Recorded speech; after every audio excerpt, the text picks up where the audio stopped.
Are we already done? I think so. Okay, it is now 10:03 a.m. and this hearing of the Arizona Oil and Gas Conservation Commission is called to order. Roll call. Frank Thorwald, Chairman. Bill Nations on the phone. Bill Feierabend in person. Stephen Cooper. We have a quorum. Let's move forward. Dennis, would you brief us on this? As the agenda says on the screen there, Prize Energy is here to make a presentation for demonstration for spacing exception to drill on 40-acre centers, mostly exclusively targeting the Chinook Formation, the Chinook conglomerate, excuse me, the Chinook Formation. I believe Mark Hansen will be the primary presenter. In a second here, just realized I did not have that PowerPoint available.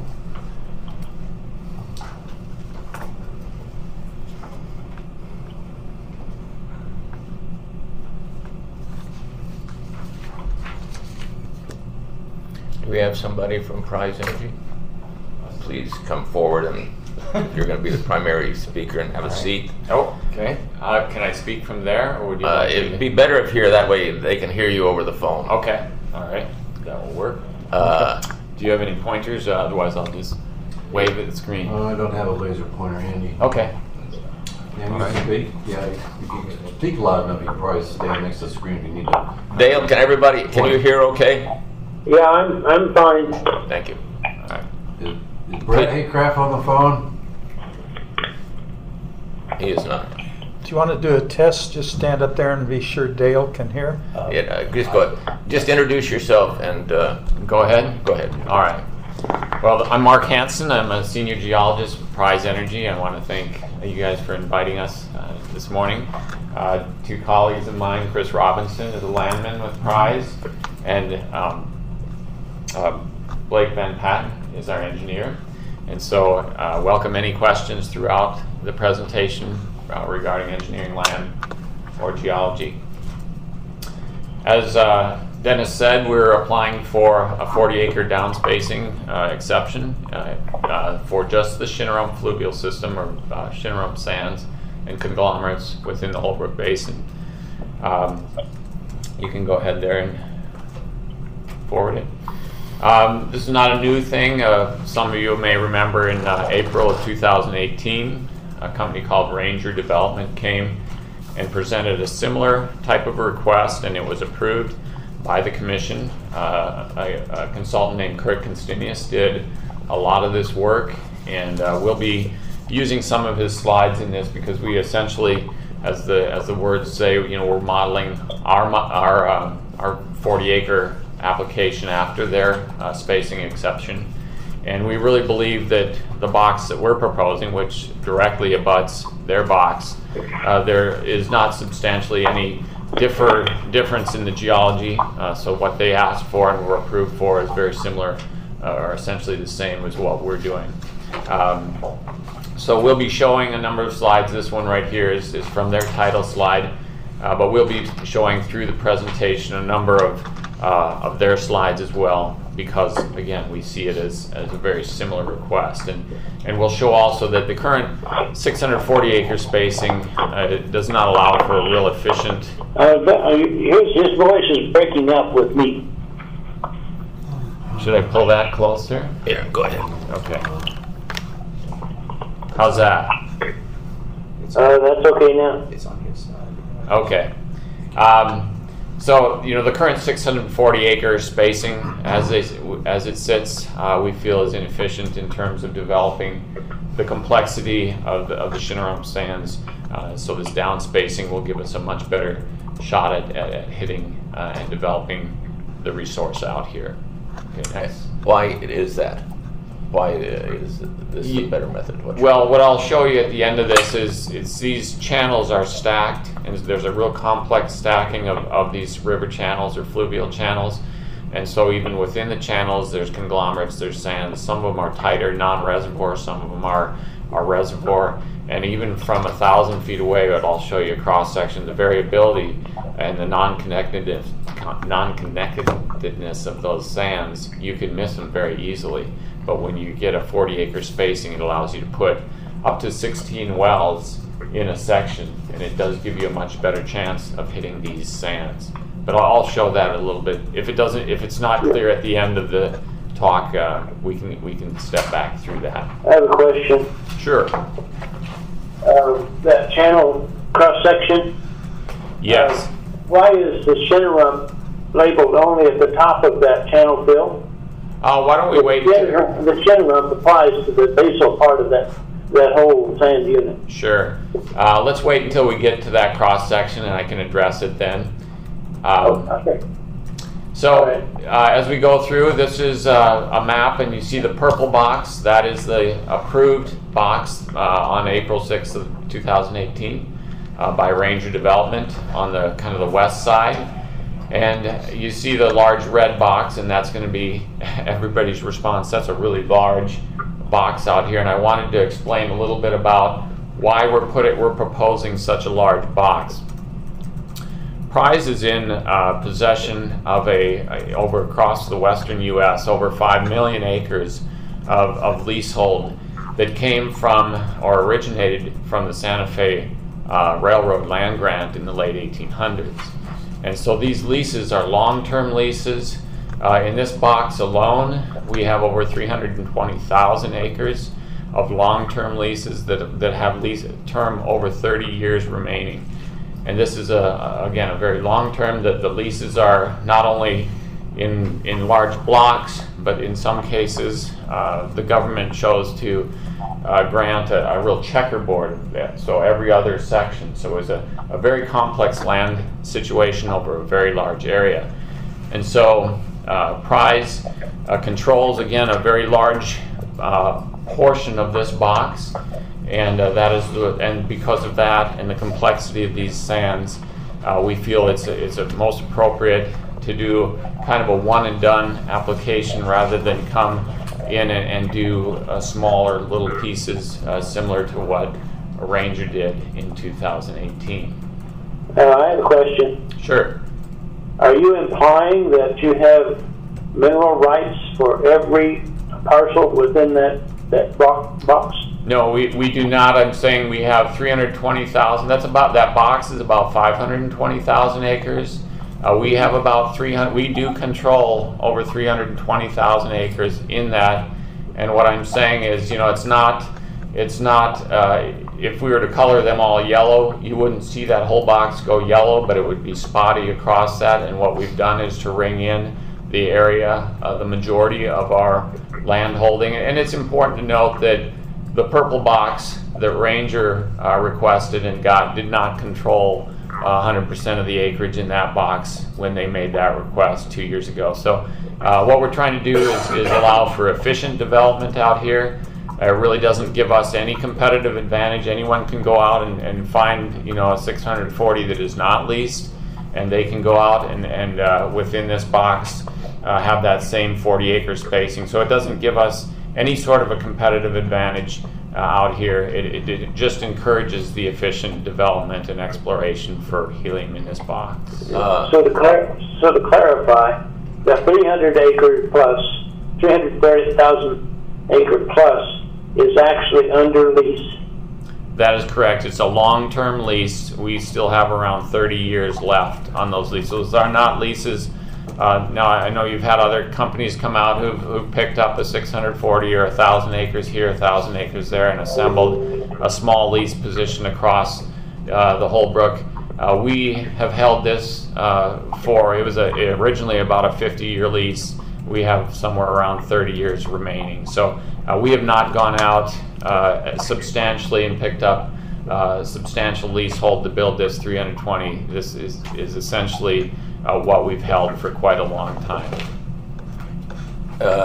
Dale, do you have any other questions, Commissioner? Yeah, well, to me, there's an implication in this application that the mineral rights for that whole area are under lease. That's an implication that I made when I saw this first proposal. But I want to make it clear that there are only certain parcels within this that are actually under lease, and other parcels within that area, including a lot of Navajo land, that is subject to being leased by anybody else. And I'll let Chris address that, especially the Navajo land. Yeah, and Dale. Please state who you are. Yeah, Dale, this is Chris Robinson. I'm a landman with Prize Energy Resources. And, you know, I think that big picture, within this box, we have a significant holding of leasehold. We have over 320,000 acres. But the big picture is, you know, the reason we're here is that it's a 40-acre downspacing for Shinnerup, right? So, so where I'm going with this is it doesn't matter how much or where we own acreage. It's a geologic concept that I think would apply to every operator out here regardless, and Mark's going to show that in his presentation.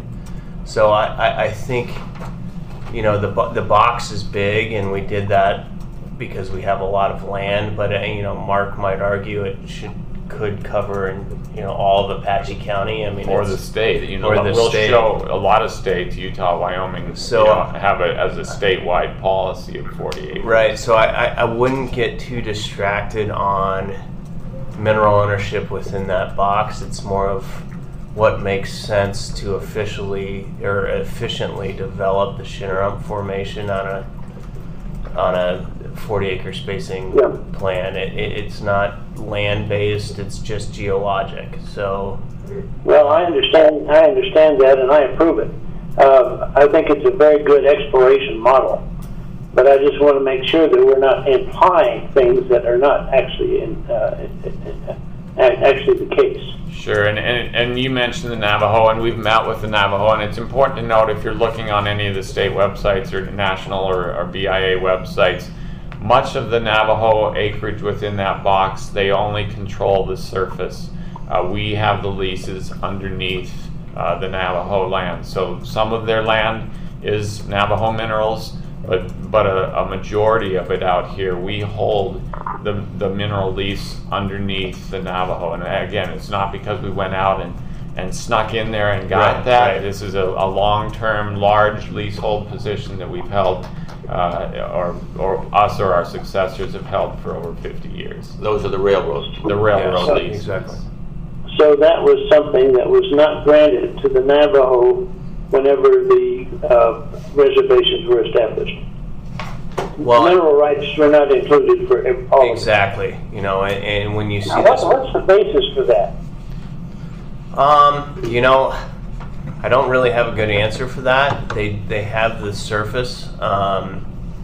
They own the surface rights on, you know, mainly the majority. You can go out to the Apache County Assessor Office and look and see the surface rights that they own.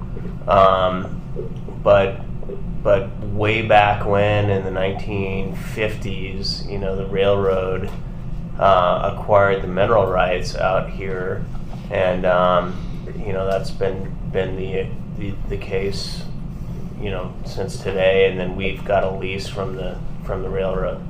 And there's also a mixture. When this was originally drilled, Kerr-McGee drilled out here for the helium. Right. Those were on fee minerals. At that time, it wasn't all Navajo, and there was a trade. Right. Some of the land was traded with Navajo, so some of the larger fee and ranch positions that Navajo took possession of. So there's a complexity even within those Navajo minerals and surface regarding you know, what the federal government in their wisdom saw as appropriate, you know, to trade for and to put the Navajo into.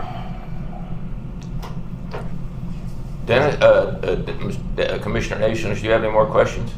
No, I'll let it go for now, but I may have a lot more. Okay, I have a couple questions myself while we're in this area. How much of the land that you have leased is state land and private land in this box? It's all either private or Navajo owned surface. Okay, on surface. And they're If it's germane later on or now, I can show a section of the state land department's a parcel map that shows that kind of ownership, to be able to see it at a glance. I was going to show it after his presentation, but I mean, somebody else wants to see it now. Why don't we wait till after the presentation and show it? Or I think it's relevant now. okay, then go ahead and show it, Dennis.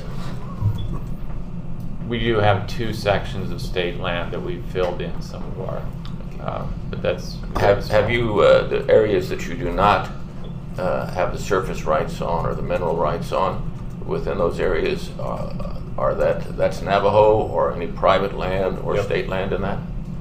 Yes. Yeah. So it's either Navajo surface or private fee or state fee or federal. And how do they feel about, I don't see that we can authorize drilling on that if you don't have mineral rights in those areas, giving it a blanket. I think we'd have to have the specifics of where you have those mineral rights and not just the broad section of that. Yeah. Secondly, have you talked to the owners of those mineral rights in those areas and the surface to see their views on, and is there anybody living in close proximity to that? So very good question. And going back to what I originally said, is this is a geologic concept. It doesn't really pertain to surface ownership or mineral rights. It's what the geology, as Mark will show you, says is that if we were, not saying we would, but if we were to develop these areas, the prudent operator would do it on a 40-acre spacing exception based on the channels, and Mark will go through this, the channel concept which Ranger has showed in the Shinram, that you could drill a well in the northeast corner of section 16, and you might miss it. You might completely miss it. And the way the rules are written right now is that you're one and done, right? So what we're attempting to do is that, yeah, we think it might be in the northwest corner. We'll try it, but if we miss it, we want the opportunity to go to the other 40-acre area and hit and try it again. Well, what I was really thinking about in that area is with regard to traffic, dust, ranching, what's going on in those areas. Sure. On the surface, because if you're drilling in those areas, what's going to happen? Also, people will have concern about the aquifers and so forth, and we have somebody from DEQ here, and I'll address that in a bit, but if you could address those points. Now I have another question. Wait, Commissioner Nations, wait till he answers mine, and we'll go with yours. Yeah, very good question. I mean, so we, obviously Prize has not drilled any well to date, and our process is as follows: is we want to get a 40-acre exemption for our box, and then based on science and geology and where Mark Hansen wants to drill, we'll locate those specific drill sites and apply for an APD pursuant to your guidelines and Dennis's guidelines. And we have the leasehold rights, which gives us the ability to legally extract oil and gas or helium. Now with that comes with the duty as a prudent operator to approach the surface owner, the owner of the land, the surface, to get appropriate permission to access that land. And so My response, Frank, really supports your position there. I mean, your question. okay. So I think it's relevant. Okay.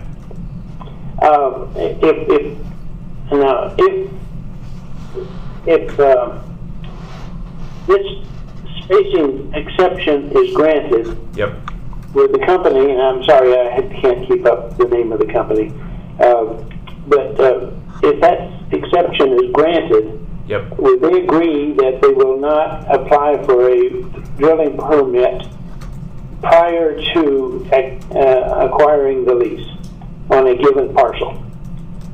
Is that part of the agreement? Because as it stands right now, they could just go out and apply for a drilling permit for any place. we want to be sure that they have the lease acquired. Either they already have it acquired, which is the case with 300,000 acres, which is a lot, or that they would agree that they have to have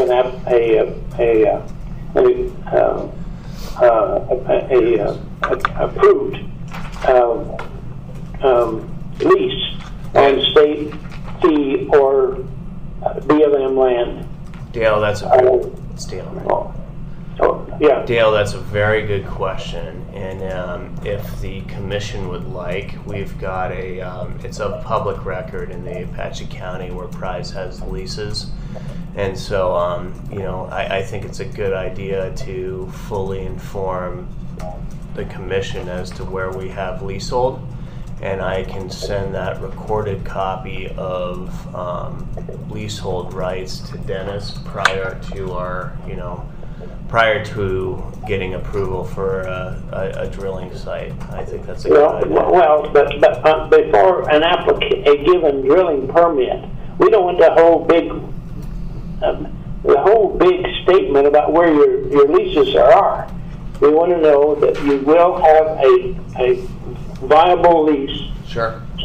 Before you apply for a drilling permit on any given parcel. Sure, and we can provide that information. Who's going to watch for that? Hi, this is Blake Van Patten, reservoir engineer. Yeah, go ahead. We don't on our oil and gas properties. We never mineral trespass.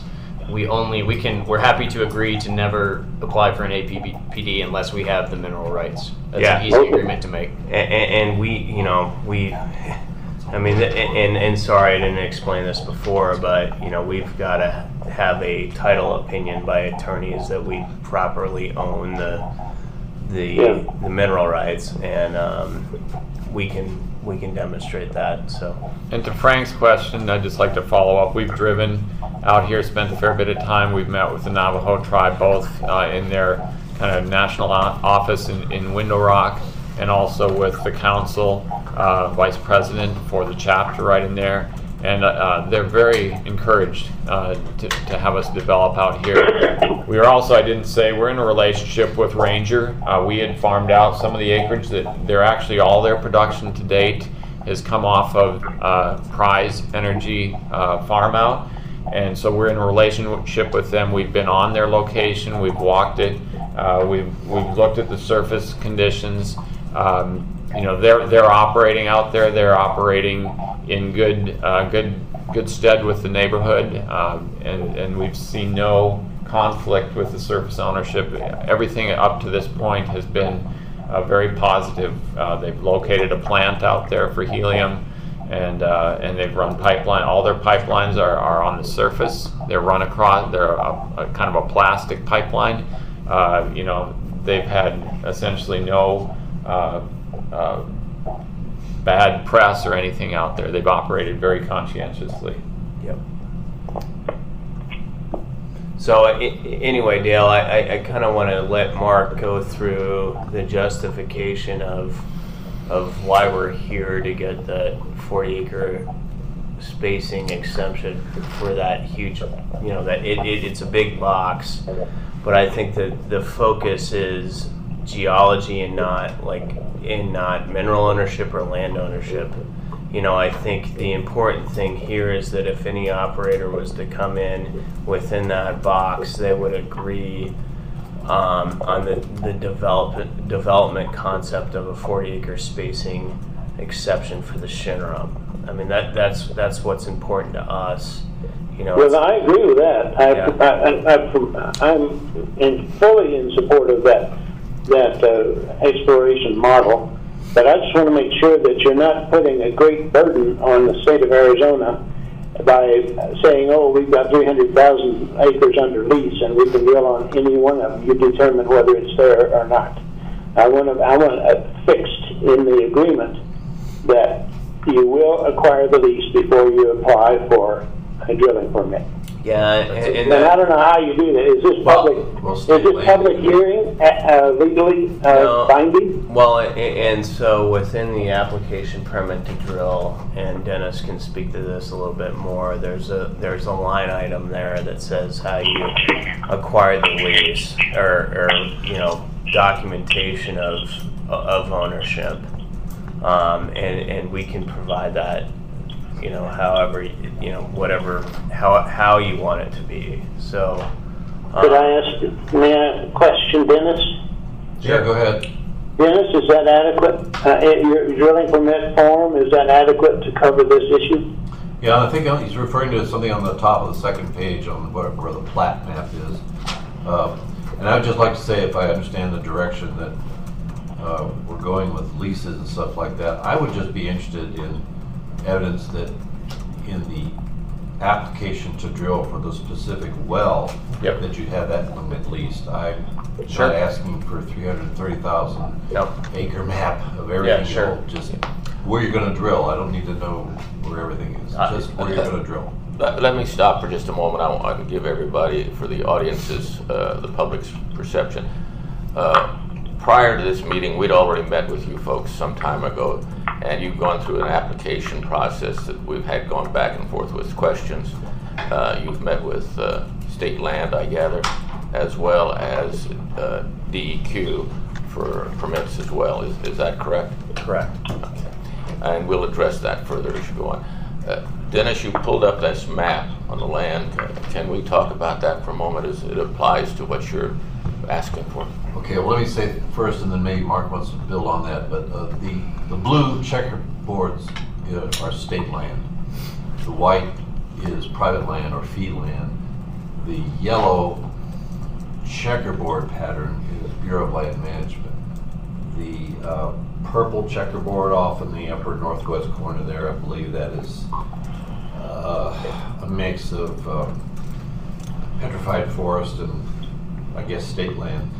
The orange stuff, which isn't coming across as orange on the screen, it is on my computer here, is the Navajo land. A lot of it is surface rights only, as they were talking about earlier, but that's the distinction. So you see, again, yellow checkerboard is BLM, the blue checkerboard is state land, the white is fee land.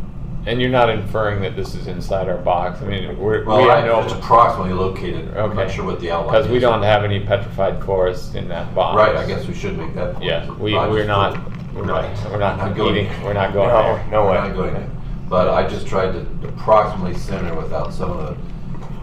These would be individual sections, so this would be probably in the very southwestern corner of our red box. But Okay. and then the red and the purple is not in our.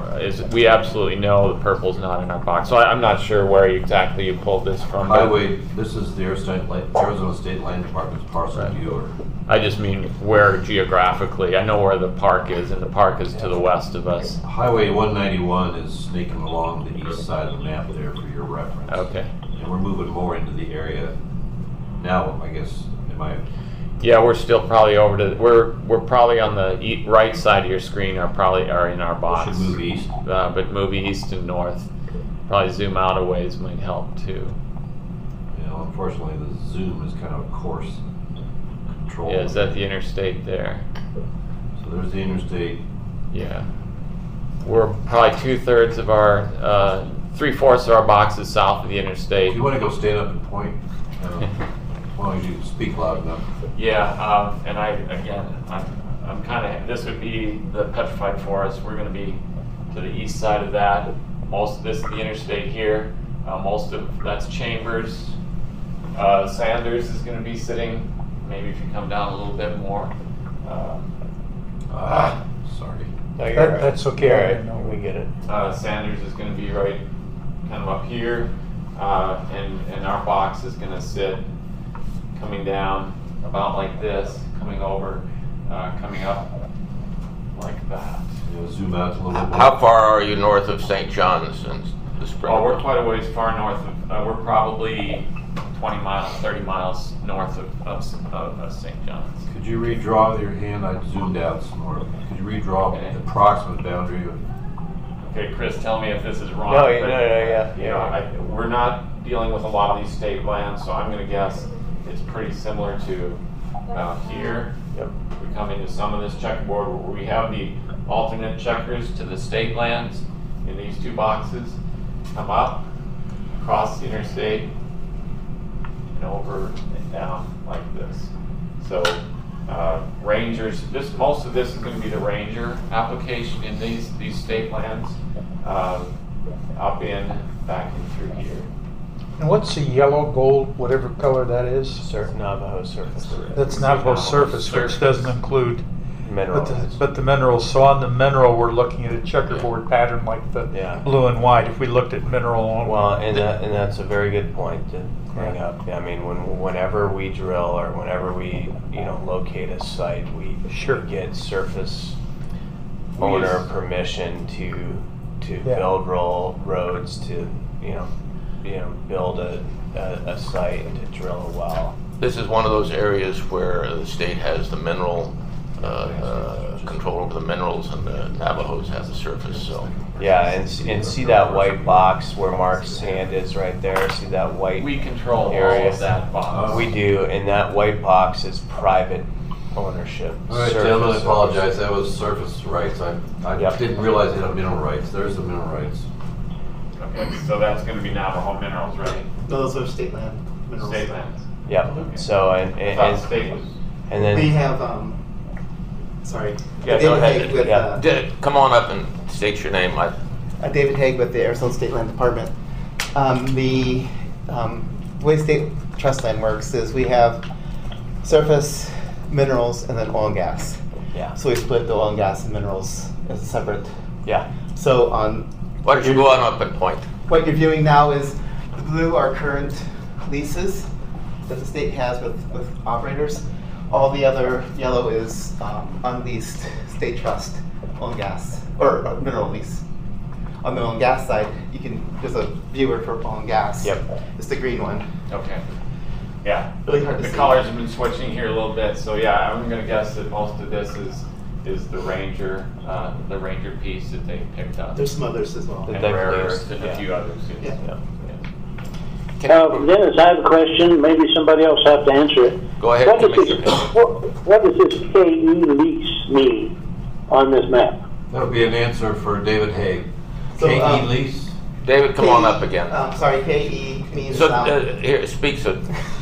Sorry. Sorry. Yeah. Sorry, it's a nomenclature for the state trust land. It is on. It's basically our different types of leases. So for example, KE 08 is our mineral exploration permits. KE 13s are oil and gas leases. KE 04s and 11s are 04 is for mineral materials, which are sand and gravel aggregate, and 11s are the mineral materials. No, we So do have the KE is a subdivision of the types the of leases. state of Arizona mineral rights. It's basically every lease that we have is broken down into KE type, Okay, so KE doesn't mean anything. like no to us, entry. right? It's like no entry, I think. Yeah, right now it it's doesn't. on our But state trust land. that's a large part of this map will respond in that way. So okay. Okay. And Prize Energy supply us with a map that shows the specific leases that you have broken out in that area. It's a public record. You can go to the county of Apache County to see that.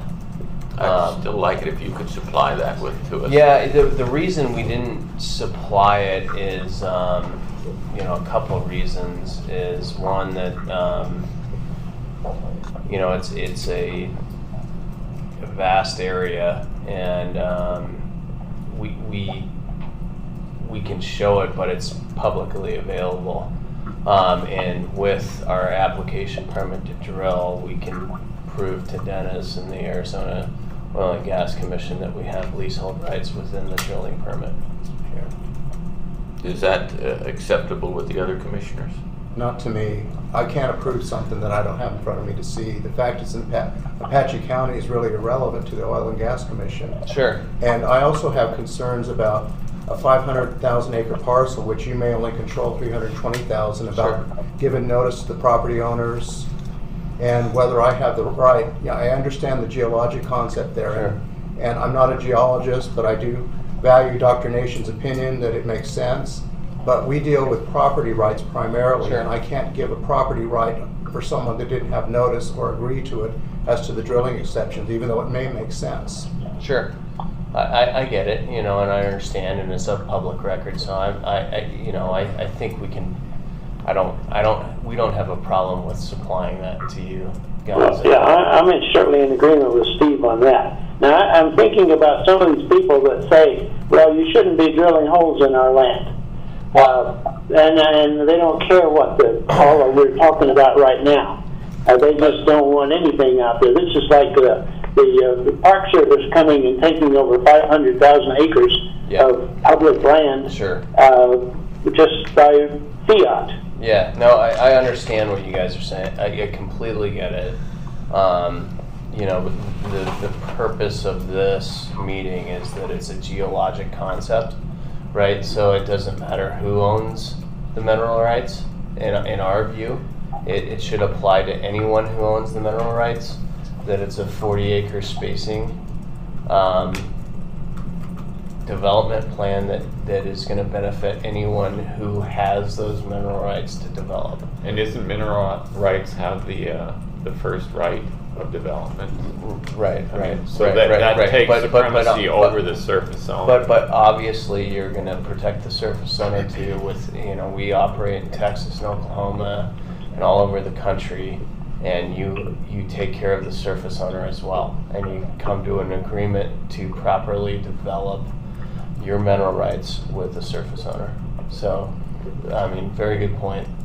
But you know, I don't think that, you know, I do think the mineral ownership is pertinent with the application permit to drill, but I think it, in a broad sense, the geologic concept is something we all need to look at. To say, you know, I think if it was Mark's opinion, he might say the entire county of Apache, or the entire state, is this braided channel system within the Shinneramp, and the best way to try to figure out where those helium deposits are is to drill on a 40-acre spacing exception. Yeah, I'd like to make a geological statement here. Is that okay? Sure. Yeah. I know a lot of this concept comes from basic observations in the field about where the Shinneramp conglomerate is exposed, and of course you assume that if there's rocks younger than that covering it, well then the Shinneramp is also there. I'm sure a lot of this proposal comes from work by people like Ron Blakey and Wayne Raney. Yeah, you'll see that. In their Ancient Landscapes of Arizona. On page 62 of that book, it shows that the ancient landscape where the Shinneramp, where the early Triassic streams were flowing, covers all of Arizona. Now, what's left of it, of course, is what hasn't been eroded away. But this is based upon good scientific work, and I'm fully in agreement that we need to develop this resource, and we need to do it in a way that's most efficient. And one well on a whole section of land does not do it. So there's no argument about the process, about the geologic model. No argument at all. We're not doing that. We're concerned about other things here. At least I am. And I think a lot of the others in the commissioners are too. So that's what we're working on. And if you're frustrated with us, well, that's why we're concerned. Well, Dennis, if you'd allow us to go back, a lot of things that are coming up are already in the slide deck going forward. So if we could just go ahead and move through that. Another thing, I mean, there's precedents set inside this commission, and we're following that precedence in terms of, you know, Ranger was not required to put their land position out there in there. You know, a land position is a... Yeah, but this is a different issue. I mean, it's the same concept, but this is a different parcel. A huge parcel. Right. So you can't keep telling us we did it for Ranger, so we can't do it for you. No, and I understand that. I mean, I think we're getting away from the main goal here. Is that it's, and you said it, Dale. You know, the goal of this presentation is to apply the geologic concept of what Ranger did just to the west of us to our block, which is just to the east of what their block is. You know, it has nothing to do with land ownership, has nothing to do with mineral ownership. It's a geologic concept. You know, I completely understand your concerns regarding surface ownership and mineral ownership, but the intent of this meeting is geologic, and that the best way to develop this resource is on a 40-acre spacing model. Well, if you limited the argument to that, I would agree with you. I would support it. But I'm concerned about some of the other issues that you're just sort of sweeping under the rug. Well, and it's not our intent to sweep those under the rug. I think that's a valid concern. I mean, we're a very prudent operator. We're not going to drill a area if we don't own the mineral rights, and we're not going to drill in an area where we don't have proper agreements with the surface owner to do that. I mean, that's and a valid mineral lease. In a valid mineral lease, exactly right. I mean, there was no way we'd be in existence as an operator if we didn't do that. Commissioner Nations, let's move on to the rest of their presentation. Okay. You asked one of the I think I'm satisfied with the discussions we've had. We may have to revisit the issue about some of the concerns that have been brought up, though. Understood. I have one question as we move forward. You mentioned the river channels. Those are dry riverbeds, correct? On those river channels? At the time. But yes, they are now. The sediments that were deposited in the rivers are dry. There's it could be groundwater in them. But at the time that this Shinnerup conglomerate was being deposited, there were raging rivers going across Arizona from southeast to northwest, and coming out of the mountains to the east.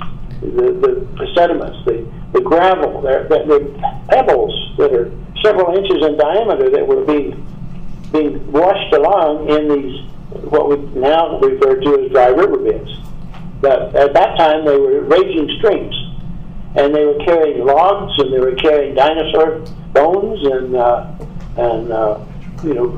boulders in some cases, depending on how close you were to the margin of the river. So it's complex, but very simple to understand. But all you have to do is look at a modern river, like up in Alaska. And we'll do both of those. In a few slides, we're going to look at the modern rivers, and in a few slides, we're going to look at those maps you're referencing. So please, if you guys are ready, we'll keep going. All right. Next slide. So this is a look at some of the formations in Monument Valley to the north. And there's historically been two reservoirs or two zones that have produced helium in the Holbrook Basin. That being the Coconino, which is this massive cliff-forming, it's called an aeolian sand. It was originally deposited as a wind-blown or sand dunes. And then over the top of that, there's a mudstone and siltstones called the Moenkopi Formation. And then incised into that Moenkopi is this Shinnerup conglomerates and Shinnerup sandstone. So that dotted line that you see there is actually in what's called an incised valley. And if you go up to the upper right-hand corner, you see a diagram of that. What happens is when sea level falls, or when the land is lifted up and channels carved through, it deposits a series of sands and conglomerates. So the conglomerates are the orange and the sands are the yellow. And it'll fill these valleys up with these sands. And it's a very complex, it's not a simple system like you would see in the Coconino, which is this massive sand. It's a very segmented and fragmented fluvial system. So what we have over here to the lower right is called a well log. For most of you are familiar with this. So every time someone drills a well, they run instrumentation down to measure the rock properties in the subsurface. So this would represent the wellbore right here. On the left-hand side is a log or a tool that was called spontaneous potential. It measures the difference between the fluids in the wellbore and the fluids outside the wellbore. On the right-hand side is a curve that's called the resistivity. So that measures the resistivity of the formation. And so this is what we use in the subsurface to do all our correlations and figure out how deep is the coconino, where is the shinnerum. And this is meant to show, and we'll show this in some cross sections, we'll string a whole bunch of these together to show the coconino is a very uniform, thick sand. The shinnerum comes and goes, and it's very complex, similar to what you see inside the valley right here on the upper right. Okay, you can go next slide. This is what Dale was referencing. These are what are called paleogeographic maps. These were drawn by a man named Ron Blakey, who I believe was a professor here in Arizona for a time. The red box shows where we are in eastern Arizona, Apache County. And it's kind of hard to see, but you see these drainage patterns of these large valleys that move up across Arizona into Utah, and then across Nevada and depositing out into the kind of the Paleo-Pacific, which sat during the Triassic time out on the western side of Nevada. And so these channels or these canyons cut down into what was then this mudstone of the Moenkopi. So again, you have this dotted line which shows the base of that channel, and these river channels cut down and deposit the different sands on top of that mudstone. Professor Blakey also has this series of maps, the yellow showing where those, kind of zoomed in from this map, showing where those valleys went, where all these sands accumulated. I'm sorry, may I interrupt? Sure. I'd like to go back to that well log. Okay. Yeah, that's really good evidence for what you're trying to identify, where the channels. But what if you don't have a well there already? How do you determine whether it's worth drilling a well there? Well, and that's what we'll get to. In some plays we've made in the Gulf Coast and such, we have seismic that we can shoot and show where the channels are. The channel, there has been some seismic shot in this play, but rangers. So you can recognize recognize it from seismic cross section. In some plays in the United States we can. Out here, no one's had real good success in picking these specific shinnerum. Ranger has shot some 2D data. We've seen some of that. Understand Rare Earth has possibly shot some 2D data. I'm not sure if they're trying to pull that out. Really, this is much too shallow. Typically, these are sitting at 1,000 feet or shallower. Typically, the ability to image these sands at those depths is very difficult, and it's not cost effective. You could drill the well for less than running a seismic line. Absolutely, and that's why when we downspace to these 40-acre spacing, that's much cheaper and much more predictive of what you're actually of what you're going to get in terms of these sands. Correct. Okay. All right, next slide. You can go again. So this is an aerial photo on the left-hand side of one of these kind of incised valleys, and you can see how complex this is called a braided channel or a braided stream. And you can see that at any one given time, it's not like the Mississippi River or the Missouri River where you have a single channel going down. Here you can see 5 or 6 channels going across this valley, depositing sand. And over time, as this fills up this valley, those rivers will switch over to here and switch over to here. And so once that's buried, like in our case in the Holbrook, 1,000 feet deep, and you drill a well, you might drill and hit, like this example from Ranger. This is a gamma ray log, so it's showing sands. They've colored the sands yellow. You might hit a thick sand here, which they called S1, S2, and S3 in their different thicknesses. You might drill, you can go to the next slide there, Dennis. And here's 2 of those wells just 1,000 feet apart. And this is meant to show how really complicated because those channels are switching all over. You might hit, here they've got an S3 sand that looks kind of similar 1,000 feet away. In the S2, the sand 2A, they had this thick sand, and they actually got production out of that sand.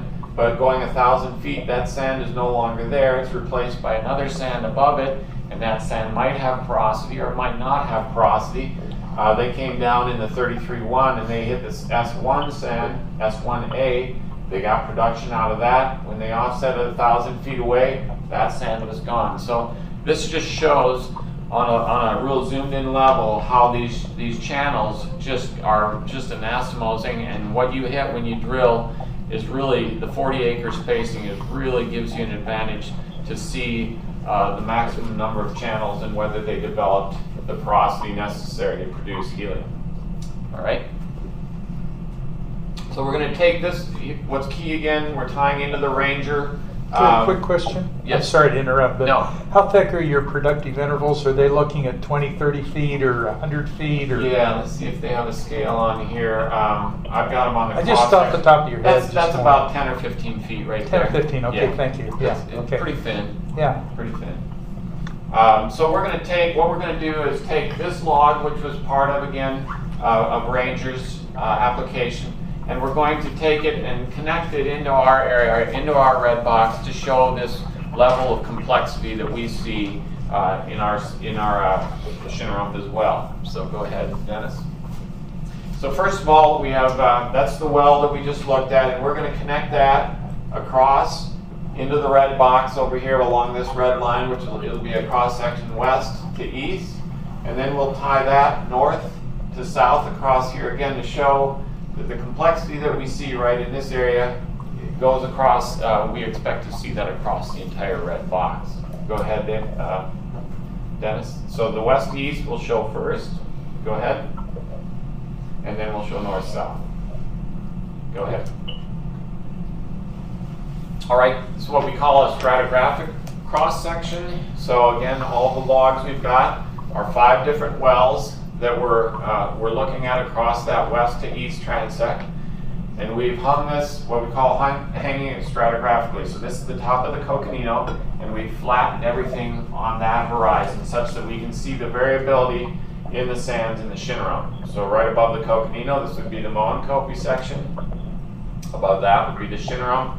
Then there's a shale interval called the Monitor Butte.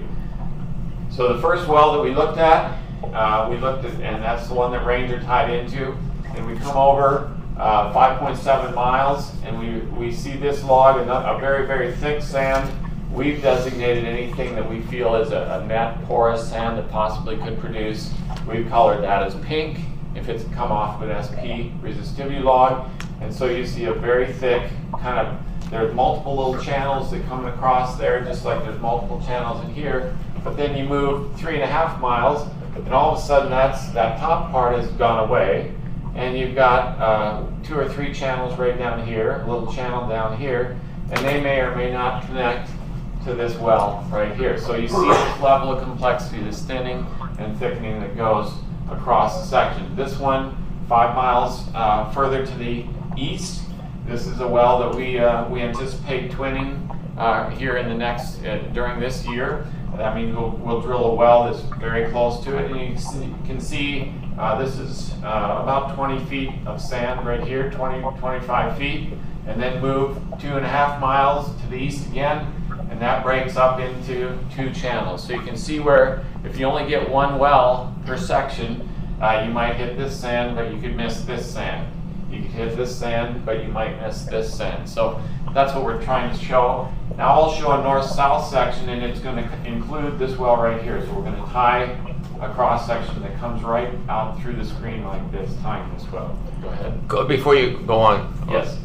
Could you address, as you're talking about this, the aquifers, the Sure. drinkable water and the brackish water, and what you're doing in those, Good. and the depth you're going to be drilling? And the depth, yeah. So this is not a flat area, although the surface looks fairly flat. There is a lot of relief on the coconino. The coconino is the main aquifer in northeast Arizona.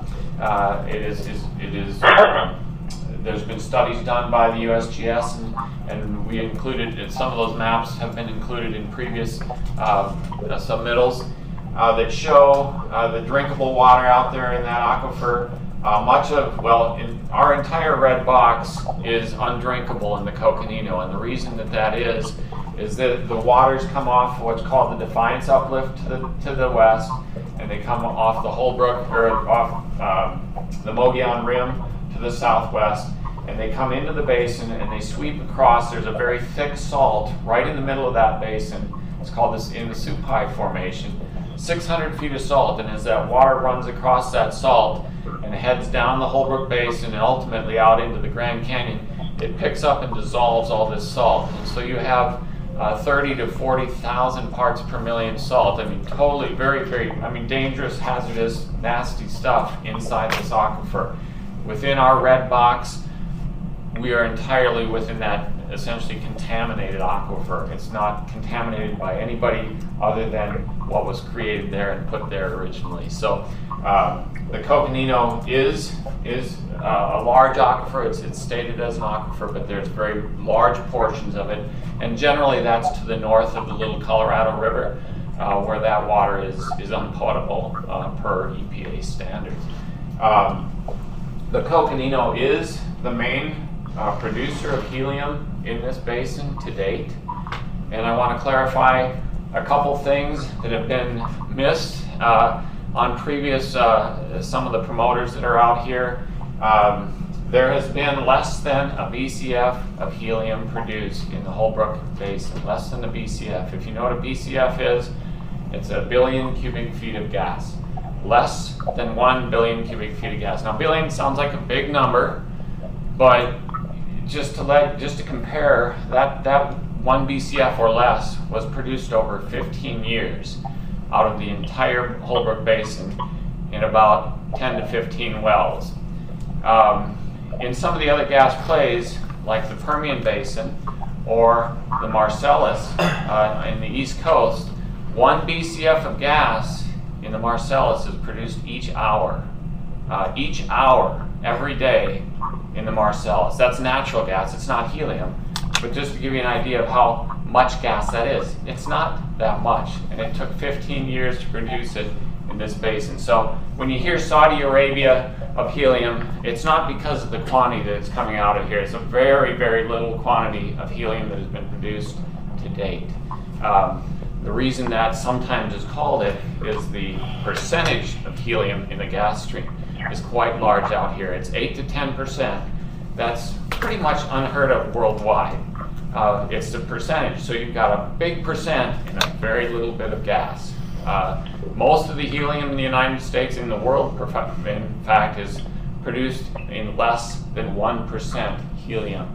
So Qatar in the Middle East produces about less than 0.5% helium in their gas stream, and yet they are the biggest producer of helium in the world, and they control really the market. So just to take a little bit of a side light here about when you hear these volumes, when you hear that, boy, it's easy, you can't miss out here. There's hundreds and hundreds of dry holes out in the Holbrook Basin, and there has not in the last 50 years been any new helium produced outside of the original fields that were discovered in 1950 and 1960. So now, I have a question. Go ahead, and Commissioner Nations. I think it's relevant now.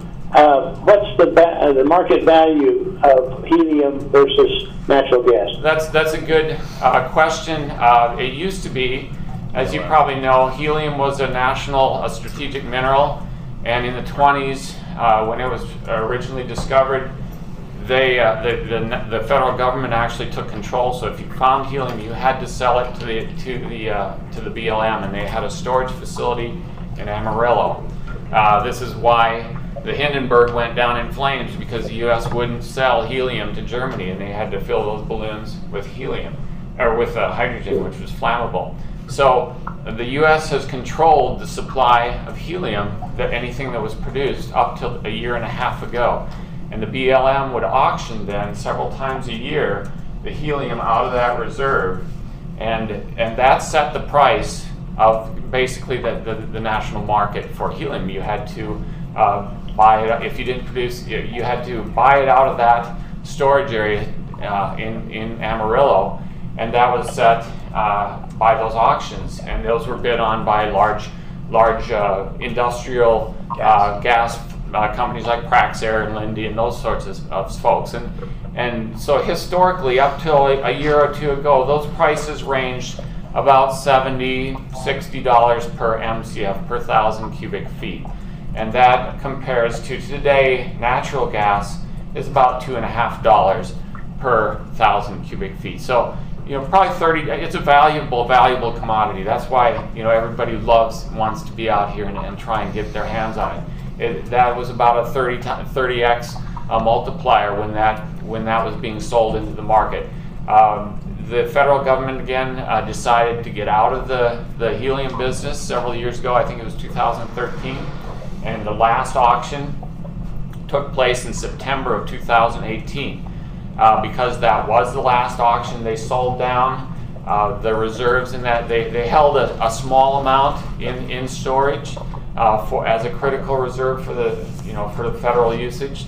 But once they sold that down, the prices obviously started to go up. In the last few lots, they were selling up over $100 to $150 an MCF. So that it really started to jump. Your question as far as today, what that market is like, it has all gone private, right? So it's all over the board. I mean, I couldn't tell you what other companies. It used to be a public number. Today, it's what you can get from the companies that if you're buying it from Fun City or whatever for balloons. If you could market it directly to that, you get a certain price. If you're going to industrial users, you get a different price. Blake, and this is Blake Van Patten, I'm the engineer. Just to give you some sort of reference, oil and gas is tied to different strip indexing prices. I mean, you can go out and Google oil index futures, and it'll tell you what oil and gas futures are trading at this point in time. There is no helium futures commodity market. So essentially, like Mark said, you could sell it to Linde and Praxair for a single price, or you could sell it to the local hospital at a radically different price. So we don't have an exact answer on how much the value of it is today, but it is much higher than what natural gas would be. Doesn't that relate to purity of the helium, whether it's used for commercial purposes like MRIs or balloons? Yes. So it all, like I said, it just depends on the quality of the helium, the volumes that you're willing to commit, the amount of time that you're willing to sign the contract. So there's there's quite a few different factors that determine what price you can actually sell helium at. I'm sorry, just a sec. One of the other 90% of the gas that comes out besides the helium, what is that gas? So it is in these two fields, in Pinadome, Navajo Springs, it's nitrogen, which is a wonderful thing because we're breathing nitrogen. 78% of what you breathe is nitrogen. Other places, like you mentioned, the St. John's, that was never produced, but that was largely CO2 down in that area, which makes for a little bit more difficulty. You can't just vent that.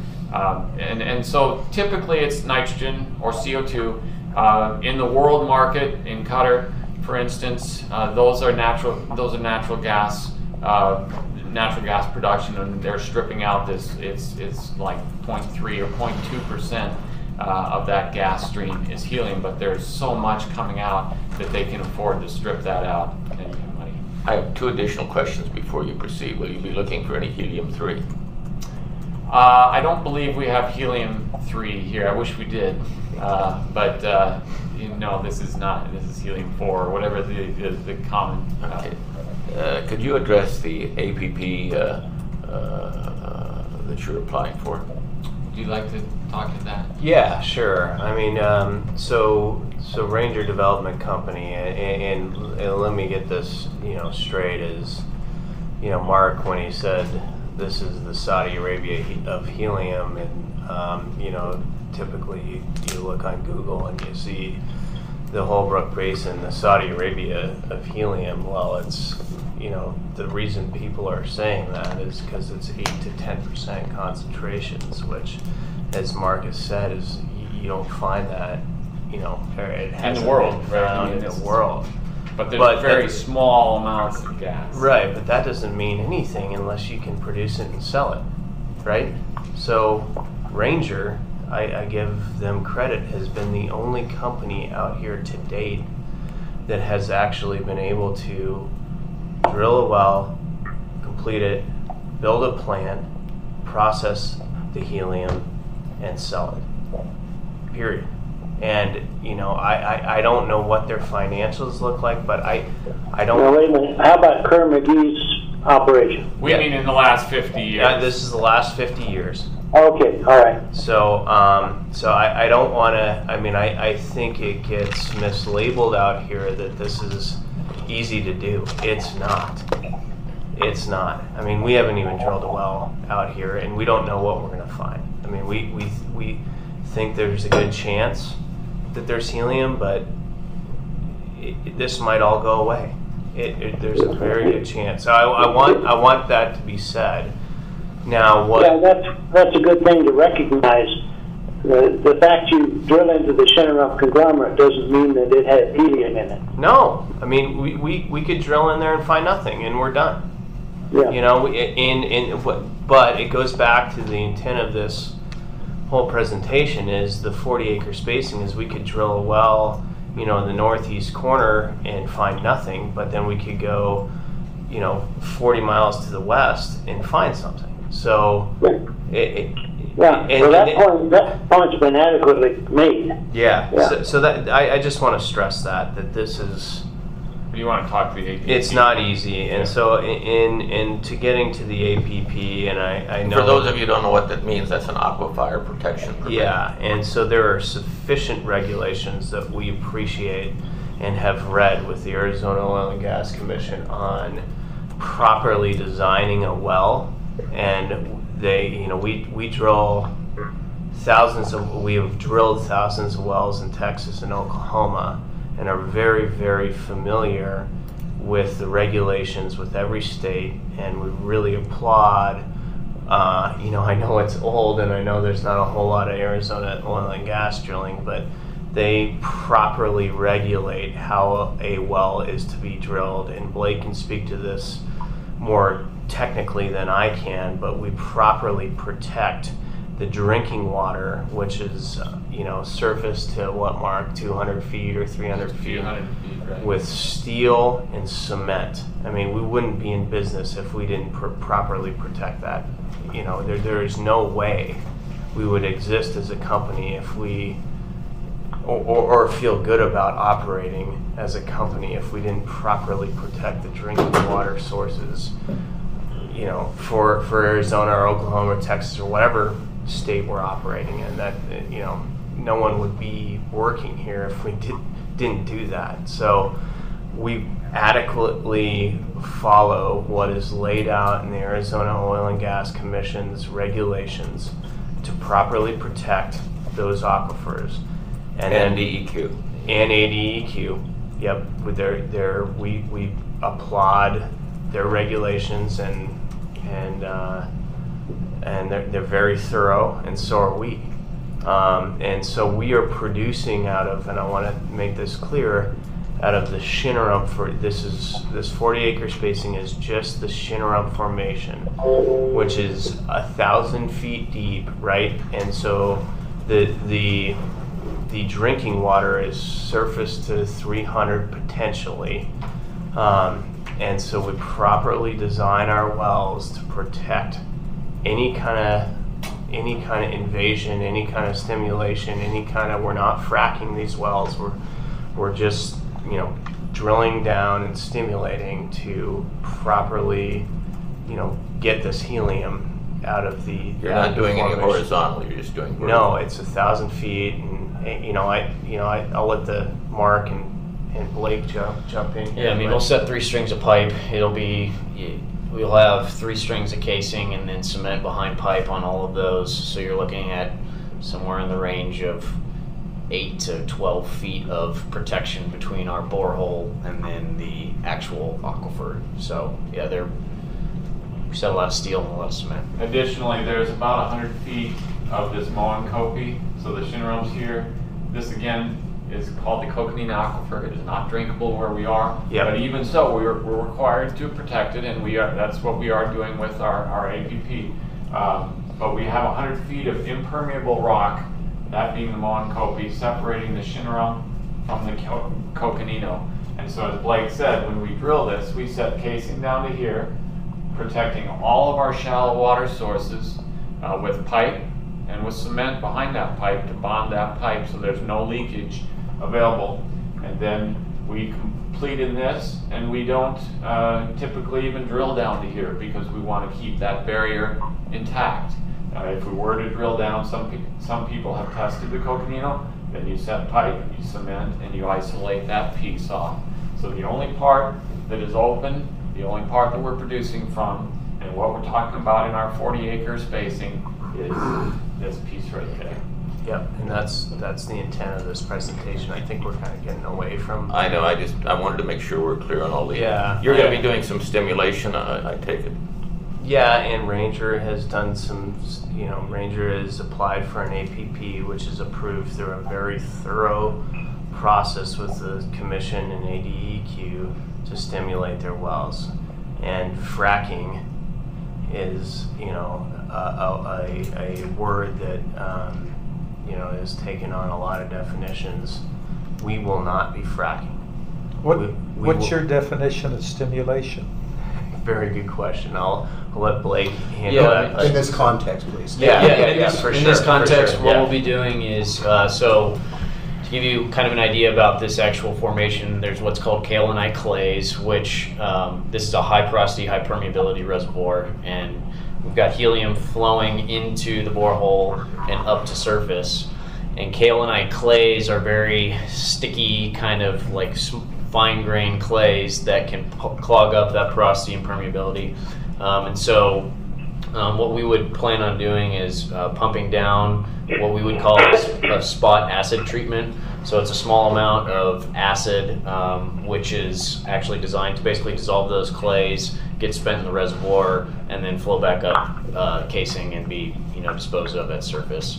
And so that's our invasion, or our clean out radius is essentially a couple of feet. So it goes out a few feet, cleans up the wellbore, what we would call the wellbore skin, and then flows back up, versus the true definition of hydraulic fracturing would be proppant, high pressure stimulations, lots of fluid. And so we would be over miles. Yeah, exactly. Yeah, over in a horizontal wellbore is 2 miles out, and we would expect an aerial stimulation of hundreds of square feet. So this would be like, this is a tiny job compared to what we do in the traditional oil and gas industry. Could DEQ comment about the APP and what they have to go through with regard to that? Then we'll get back, and I'm sorry to take so long on this today. So I know you came in and met with some of our staff members yesterday, yes, right? Yes. And I believe you submitted an application, and we've agreed that it looks to be administratively complete, which means we can continue moving forward with it. But until approval of the APP, Sure. They could drill, but the stimulation wouldn't be allowed until Sure. they received proper approval from us. What are the things they have to go through with APPs? Just a fairly robust engineering review and hydrogeologic studies. Yep. I mean, it's a 85-page document that we go through with the Arizona Department of Environmental Quality to prove not only to ourselves but to the public and to the regulatory department that we're properly protecting the aquifers. Yeah, it's of Arizona. It's geologically, what exactly are we going to see over this area from a technical engineering standpoint? What's the design we're going to do? What does our well design look like from a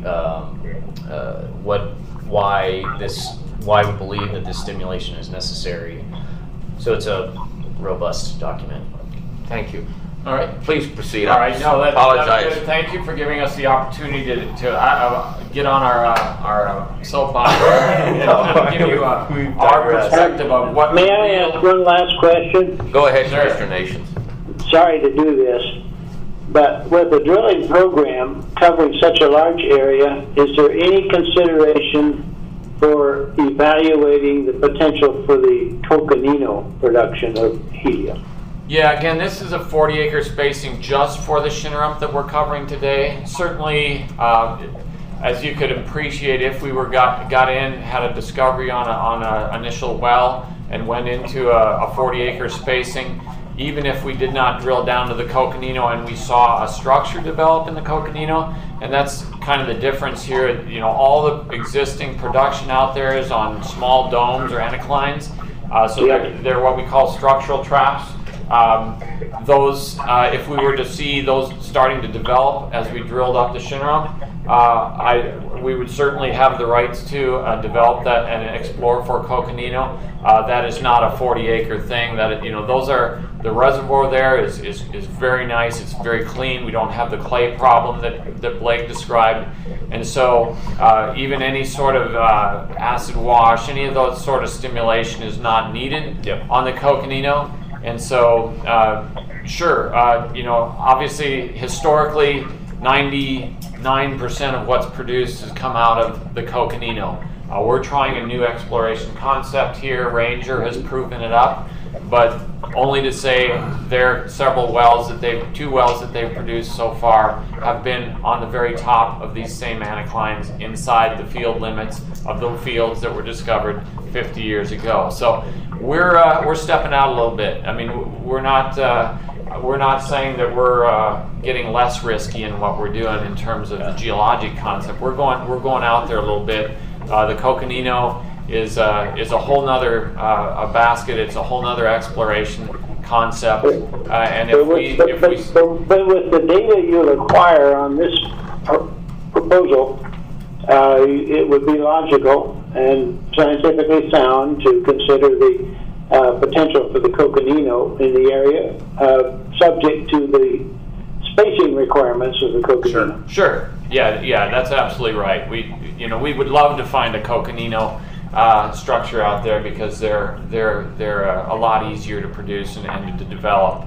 We're not sure that there are many of those remaining. Certainly, no one's found one in 50 years. So, and there's been hundreds of dry holes out there. So we're hopeful, but that we feel there's a better chance of getting the reserves out of the Shinnerup in some different types of possibly different traps.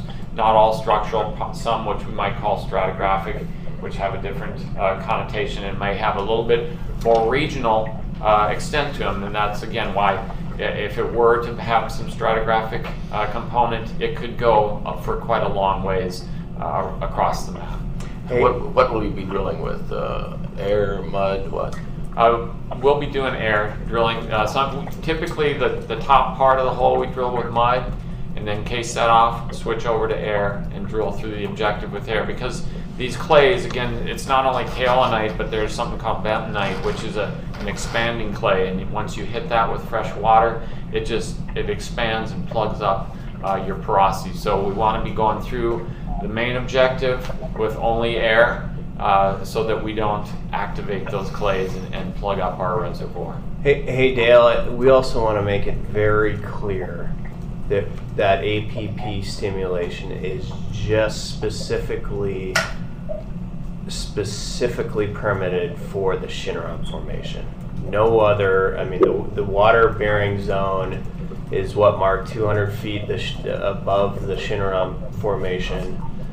Quite a bit above. Yeah, and then the Coconino, which is the aquifer that is, what's the TDS of the Coconino? Yeah, it can be up to 30,000, 40,000 parts per million. Is 200 feet. So I just want to make sure that everyone knows that stimulation, that clean out, that washing of the rocks is just specific to the Shinnerup Formation. All right, Dennis, do you have another photo on? Another one? So this is, again, our north to south cross section. And we're tying, this well was common to both cross sections. So everything to the left of that is north of that section. And you can see, again, some fairly thick sands in the Shinnerup. Again, we're hanging this and flattening it on the Coconino. Coming in, this is about, I think that's 6 miles from there to there, and you can see you thin quite a bit. And you jump up again, you've got a really nice channel at the bottom, several coming through here. And 5.3 miles, it it narrows down, and you've got two nice ones at the bottom. There's a thin one right up there that's probably, it looks a little bit tighter or not having crossing. And then 8 miles to the south, number one, this is a gamma ray log, and so we're coloring the net sand yellow instead of pink. But again, the whole point of this is, as you look across that, you don't just see, I mean, in some ways you wish it was just a 30 feet and it just went forever. This comes and goes, and it might have 3 channels in it, it might have 2, it might have 1, it might have 5. And it's only by taking a down spacing and getting the ability to drill a much finer grid that we could find what we feel is prospective. Okay. So long ways around it, but this is a presentation of that came again from Kurt's presentation, and it's what we call an analog. So we're taking what's presently a river system that we would look at. This is called the Colville River on the north slope of Alaska. We could have taken quite a few, but Kurt did a really nice job in taking this and saying, okay, this is what a river system, here's an example river system. Now what we're going to do is we're going to overlay some of our current drilling. We're going to pretend that we drilled into that river, and let's see how many times we hit the river and how many times we hit the muddy banks. So this is an analog, and we're going to put it at about the same scale as what we see out in the Pinadome, Navajo Springs area. And we're going to just see if you were restricted to 1 well per section versus 16 wells per section, how many times you would hit those little windy river systems that are coming through. So go ahead, next slide. And this is an actual example. Again, the wells are real, the grid is real from Pinadome Field, and then the overlaying river system is that Colville River that we've put on and just pretended. Let's pretend that's the Shinnerup. What would we be seeing? The 33-1 well, which we showed you in a cross section, it hit this main river channel. And they said, wow, this is great. We're going to go just offset that a little bit, and we're going to drill again. They missed the river channel. That's a dry hole. What you can see then is out there, these are wells that have actually been drilled. Dry hole, dry hole, dry hole. And if you were the owner of 34 and you were restricted to 1 producing well per section, you'd probably give up about that time. And there's a large portion of that still could be prospective. And so that's the whole point of using these analogs of modern day channels and putting them at the scale of the fields that we're developing to kind of get a sense for this. And we'll do a few more of these. Go ahead. And I think Dale mentioned this. It's kind of hard for you to see back there. But this map shows you Pinadome, where that well was. And if we go about 6 townships to the south, that's about 30 miles. The Shinnerup, which was buried at 1,000 feet, has now been all put on the surface. So you can drive out here. In fact, we drove out here in November, and you can drive right out to this outcrop, get out of your car, and walk on the Shinnerup right here. That's a river system. We say it's exhumed. It's been brought up, it's been eroded off, and that Shinnerup, where there wasn't sand, it has now been eroded off, and where there is sand, it's resistant. So you see a little mesa sitting out there, and you can walk that mesa. And again, this is the work of Kurt, very nice work. And it says, wow, look at that. We've taken the Shinnerup to the surface, where before we were looking at the Colville and we were saying we're going to pretend that that's the Shinnerup. But no, now we've actually got the Shinnerup 30 miles from where we're going to drill. And we can say, well, there's one river channel there, and there's another one coming across there. And those are, man, sometimes they're only 850 feet thick, sometimes they're 2,000 feet thick. But go ahead and hit another, let's say we drilled the center of every section out there, and this was in the subsurface, and we wanted to hit those sands. None of those wells really hit the sand.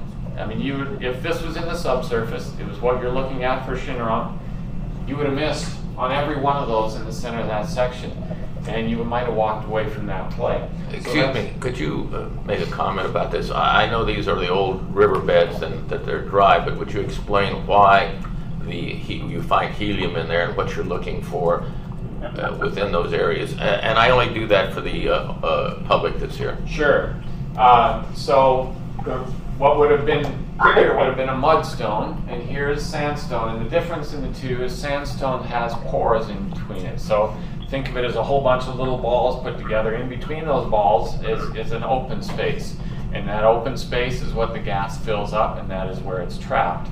The mudstones don't have that open space, or it's so small that the helium can't get in there. So that is why you want to find the sand, not the mud. The mud isn't going to give you any reserves. Is that? Well, and why the helium doesn't come on up to the surface and just go into the atmosphere. Yeah, that's a good point, because helium, as you might know, is very light, and it's a very, very small molecule, and it'll go through about anything. I mean, even some of the equipment that you have for oil and gas is probably not real good for holding in helium, so you have to have everything very tight, and so you need something as that comes up, as it goes in that sand. If, like Frank said, if you don't have something, a top seal, what we call a top seal, that helium will just keep on going, go up the Defiance uplift, outwind a rock, and it'll go to the surface, or it'll go up the Mogollon Rim and out.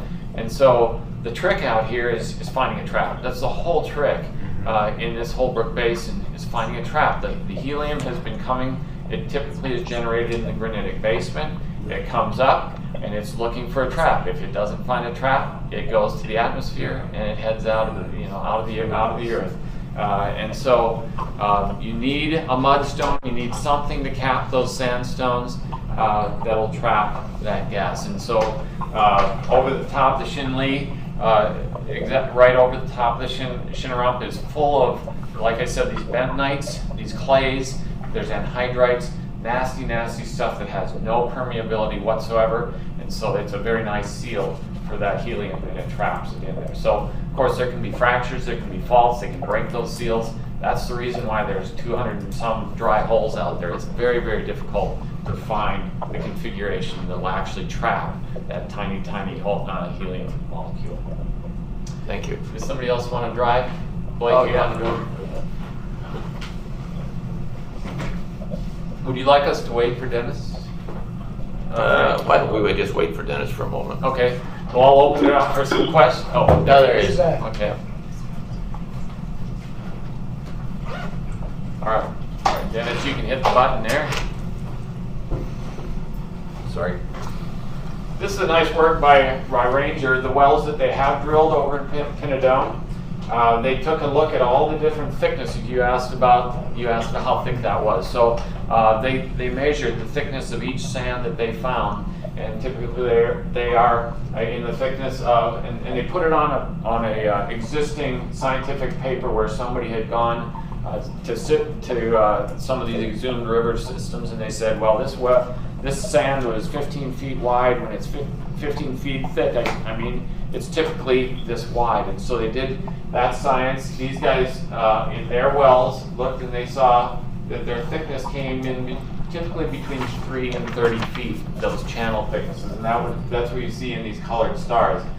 What this science would predict is that then your channel thickness, or your channel width, is going to be between about 300 and 3,000 feet. And you saw that in the surface exhumed river channel that we saw in the channel. We saw 800-foot channels, we saw 2,000-foot channels.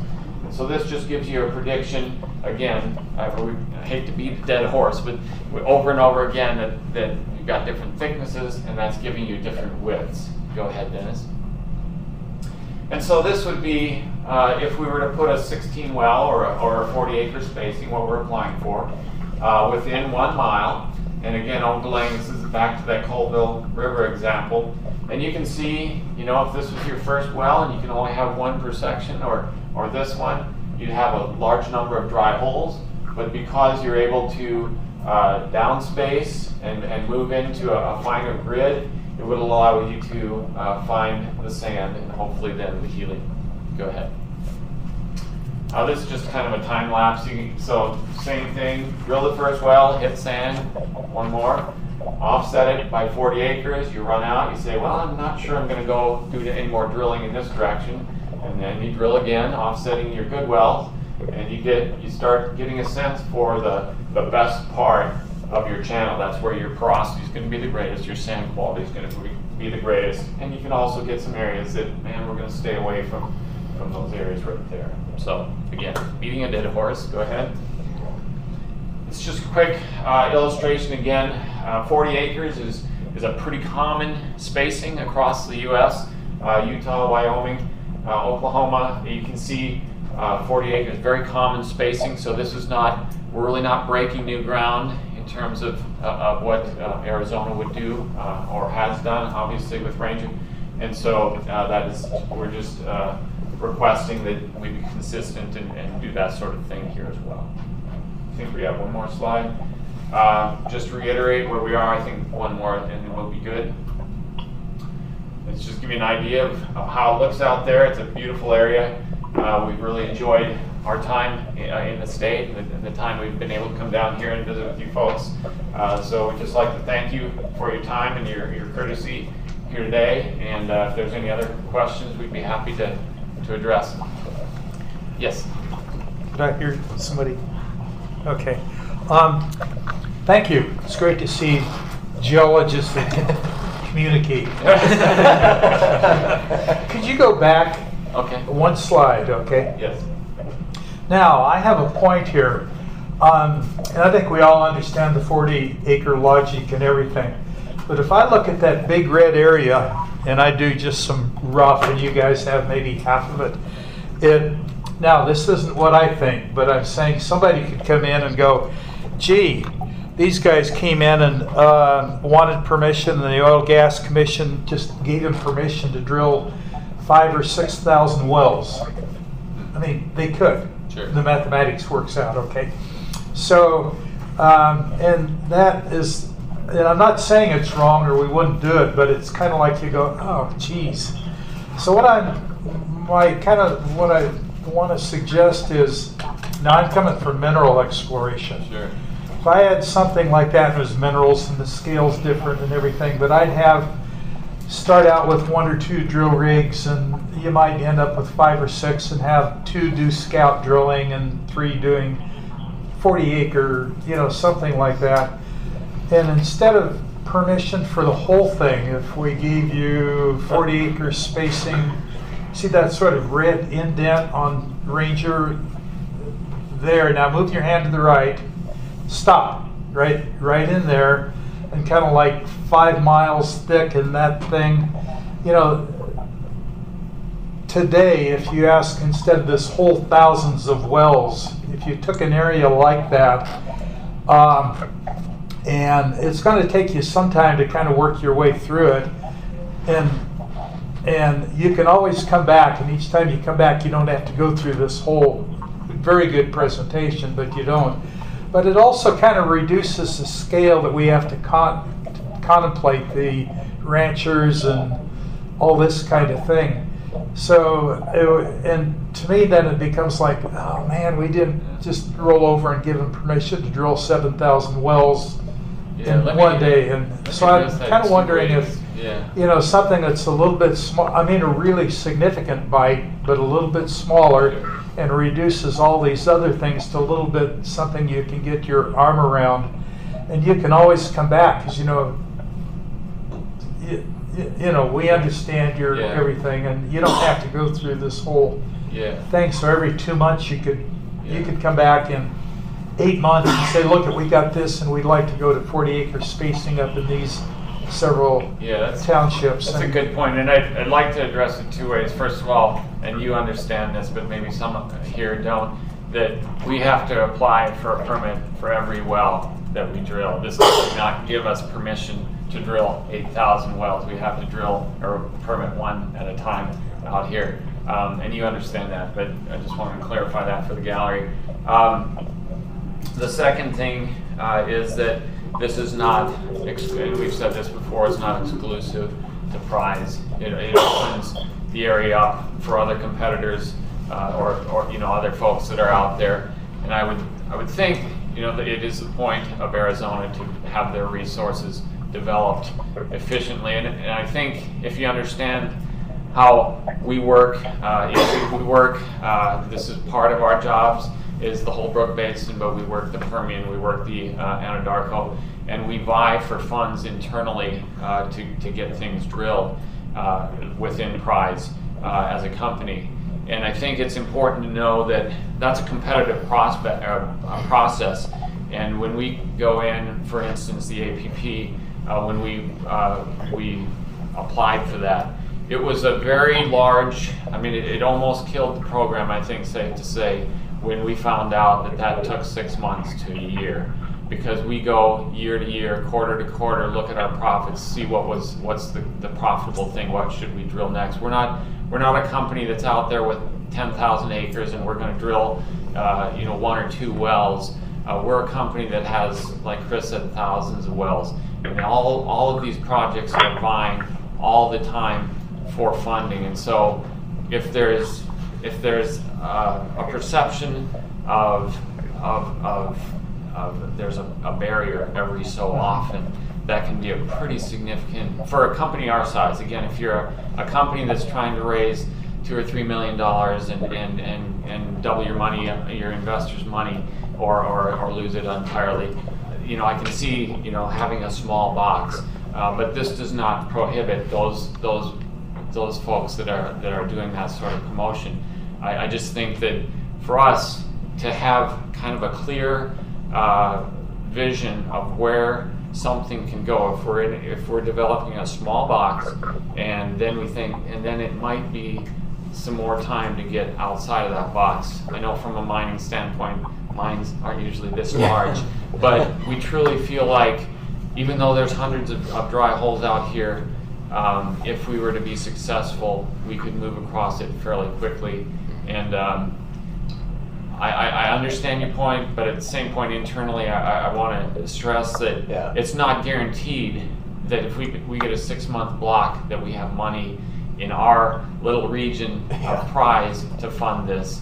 And so, again, if you're trying to attract larger companies into the state to do larger, efficient development of your resources, I think it would behoove you to do larger boxes. I mean, to do a statewide 40-acre would not be out of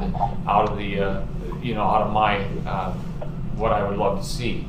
Go ahead, Chris. Well, Frank and Dennis too. I just wanted to say, every well that we apply for to drill has to get approved by you guys, right? So if you approve this 40-acre spacing on this global, on that big box, and say it was the whole state of Arizona, if for some reason, validly that you thought that that well shouldn't be drilled on 40-acre spacing, you guys have the ability to say, no, guys, this is why we're not going to approve it. So I just want to make sure that there's that. I mean, that Dennis, I'm right? I mean, there's that option for you guys to say, You're talking about denying permits? Yeah, potentially. I mean, is that an option? I mean, if you guys really disagree with, it's a very narrow band of bandwidth as far as what I'm allowed to deny a permit on. Okay. But I have a comment on that. Go ahead, Commissioner Nation. It's now you keep comparing. You didn't just do it, but it has been done to compare all of this with Ranger development. When Ranger applied for this, they came in with very detailed geologic story, which you are using now, but they demonstrated it to our satisfaction that before a well would be drilled, they would show the geologic justification. Now that could be a seismic line, or it could be just a cross-section between adjacent wells that would suggest the presence of a thick shinrock. But it was demonstrated then that was part of the permitting process, in my opinion. Now, would you also agree to that whenever you apply for a permit with the state, with Oil and Gas Commission, that you not only would show that you have a valid permit, but you also have a basis for drilling that geologic basis for drilling in that 40-acre space? We might ask Dennis. They've got Ranger right now has 8 permits, I believe, in process. Are they showing that level of geology on each permit? They don't have any permits before me. Okay. But I'm asking you, Would you be willing to agree to that you show that there is some geologic basis to drilling that particular parcel? Sure, I don't have any problem with that. I mean, much of what we're showing I mean, today. you would develop that information before you would decide to drill there. Sure. Isn't that correct? Yeah, we're hopefully not. I mean, we'd love this play to be so simple that we could just go drill 40-acre spacings and hit, but all of this is very tightly geologically constrained. Yeah. Again, that's why we're drilling, ultimately where we're drilling. There's some confidentiality to that, and we're not. So that's what you would say, that should be held confidential. Well, from a completely public record, certainly we could show the offset wells, that they have sand in them. Certainly we could show that level of detail, but as in any exploration concept, when you have other competitors looking over your shoulder and trying to get into the same success you're having, it doesn't help your case to be showing why you're drilling each spot. That you're all right, I back off on that. I think that's reasonable. One of the concerns that the commission has, not only with you but with all operators, is that operators don't, since we have different setback requirements for gas and oil, that we want to make sure that the different operators don't end up in the same pool that the other one is, and have to have sharing and all the other arrangements. So if somebody's drilling for oil and they are hitting gas, or et cetera, so in the permitting process for each well, we want to make sure that is the case, and it's just a concern for us as we move forward. I personally see we've got two things here. One, the spacing exception, which I don't see a problem with, because they certainly have to come back to us for a permit for an individual drilling, to drill in a particular area, which is a separate item. They cannot drill on land they don't have a lease on, because they'll have to come back and ask for a permit anyway, and then they'll have to show at that time that they have the mineral rights and the surface access to be able to do that, and to show us that they've got have no problem with the neighbors and so forth. So I really don't have a problem in approving this spacing requirement, because they have to do the separate drilling approvals with us. What does the other commissioners think? Mr. Chair, before we give those comments, this is a public hearing. I don't know if there's any member of the public wants to present any testimony for us before we start framing kind of where we stand here. Very good point. Is there anybody from the public that would like to make comments? I'll make a brief comment if I can, Chairman. Come on up and introduce yourself. My name is Jim Ballard. I'm not connected with any of the oil companies here in the room. Could you speak up, please? One of our groupies. And I just want to say I support Frank's comments. I think it has been done by the commission before, and the geology is the same. And it's very logical to allow the spacing unit changes to 40 acres. It's the kind of formation that would, even after all the reservoir studies were done and with much more data than we have now, that would probably be an appropriate thing in general. But I hear some feelings about accelerated development. I don't know if you'd say it that way, but I think it really does give the operators the enhanced certainty that they'll be able to economically develop Chinook discoveries to have this in advance. And I know there are some concerns that are generated by enhanced development, but I think in general it would be a very good thing for the state and the area to encourage more drilling by larger companies. So that's my 2 cents. Thank you. Thank you. Thanks. Thank you. Commissioners, discussion? Yeah, I have a comment. Go ahead, Commissioner. And Frank, I agree completely with what you proposed. Thank you. Now let me make another statement.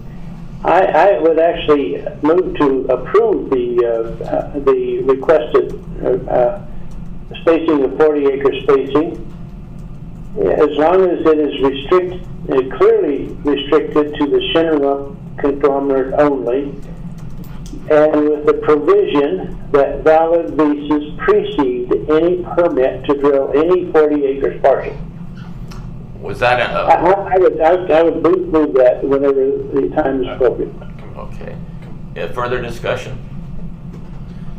Mr. Chair, to me, the spacing requirement is not an issue. The issue to me is twofold. One is, I don't know how I can give a spacing exception to someone that doesn't own the land or have the right to use it without giving the owner of those people appropriate fair notice of what's going on.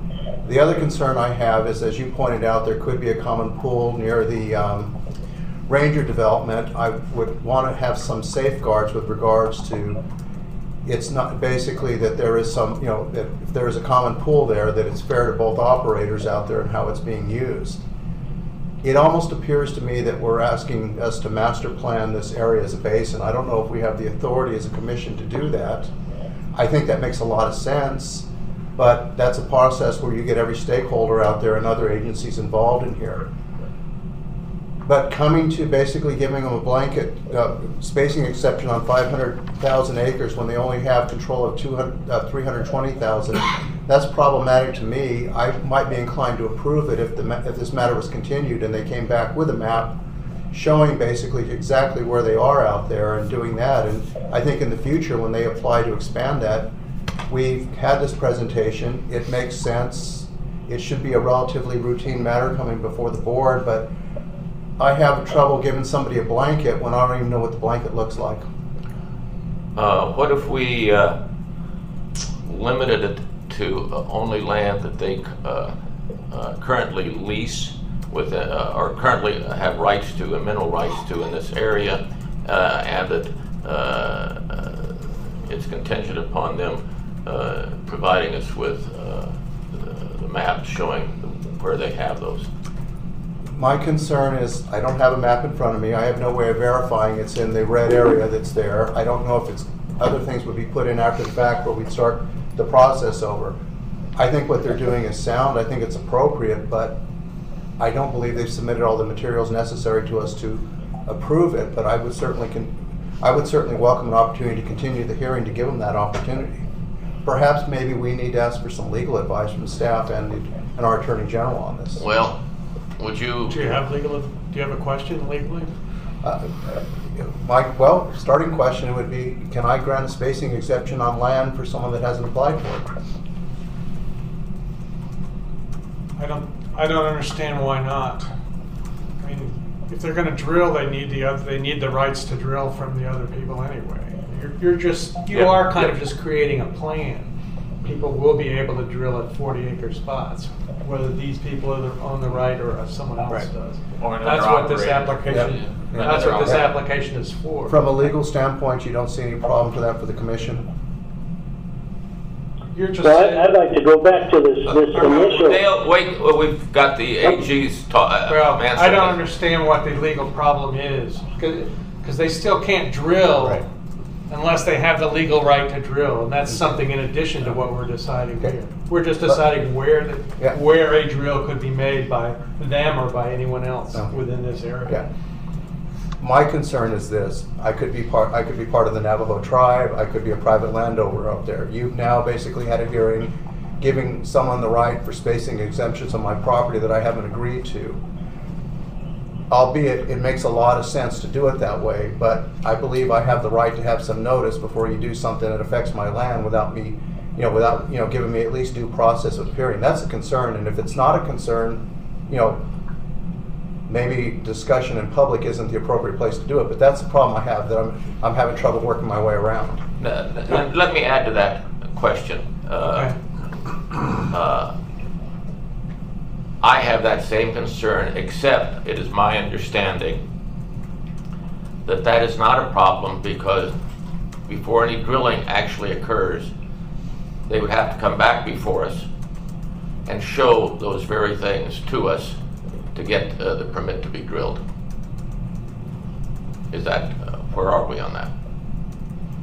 Yes. Yeah, I'm thinking, this is Dale, I'm thinking back to the basis for this whole thing, that this huge parcel, the mineral rights of this huge parcel are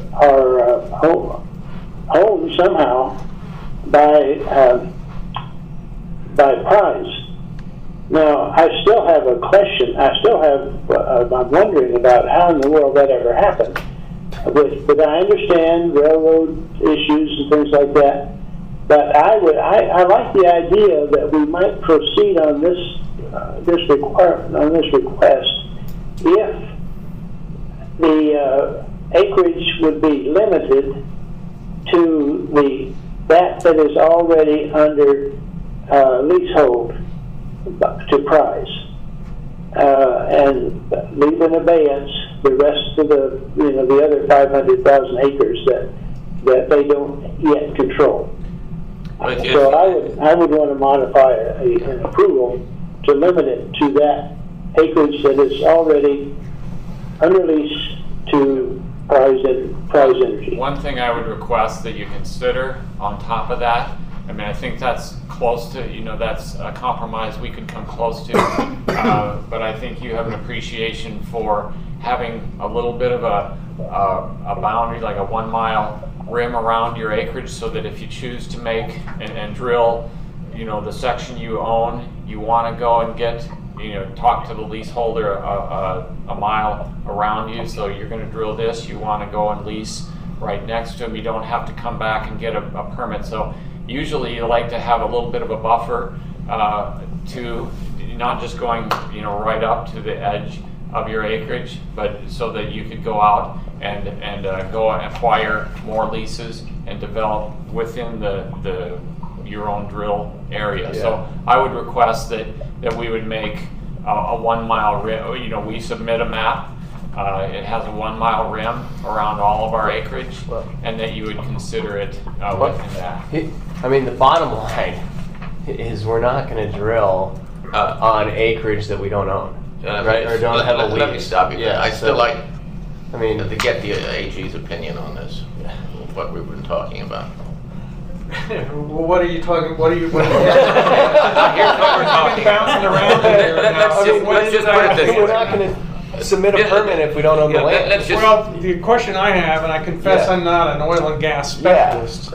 You have the mineral rights for property. Someone else has the surface rights. Can you drill on their land without reaching an agreement? We got to get a surface use agreement. I mean that because you have no right to drill without the surface landowner saying you can't. So technically, it's the dominant estate. I mean, in Texas and Oklahoma. Well, I don't know what it is in Arizona, but but that doesn't make. I mean, you have to come to an agreement to fairly compensate the surface owner. Okay, so you have a right, but it's like condemnation. You have to. Yeah, obviously, we got to drive out to the well site. We got to. That's the next major step here, is to come to an agreement with the surface owners to actually. So they can't say no. Well, they can't.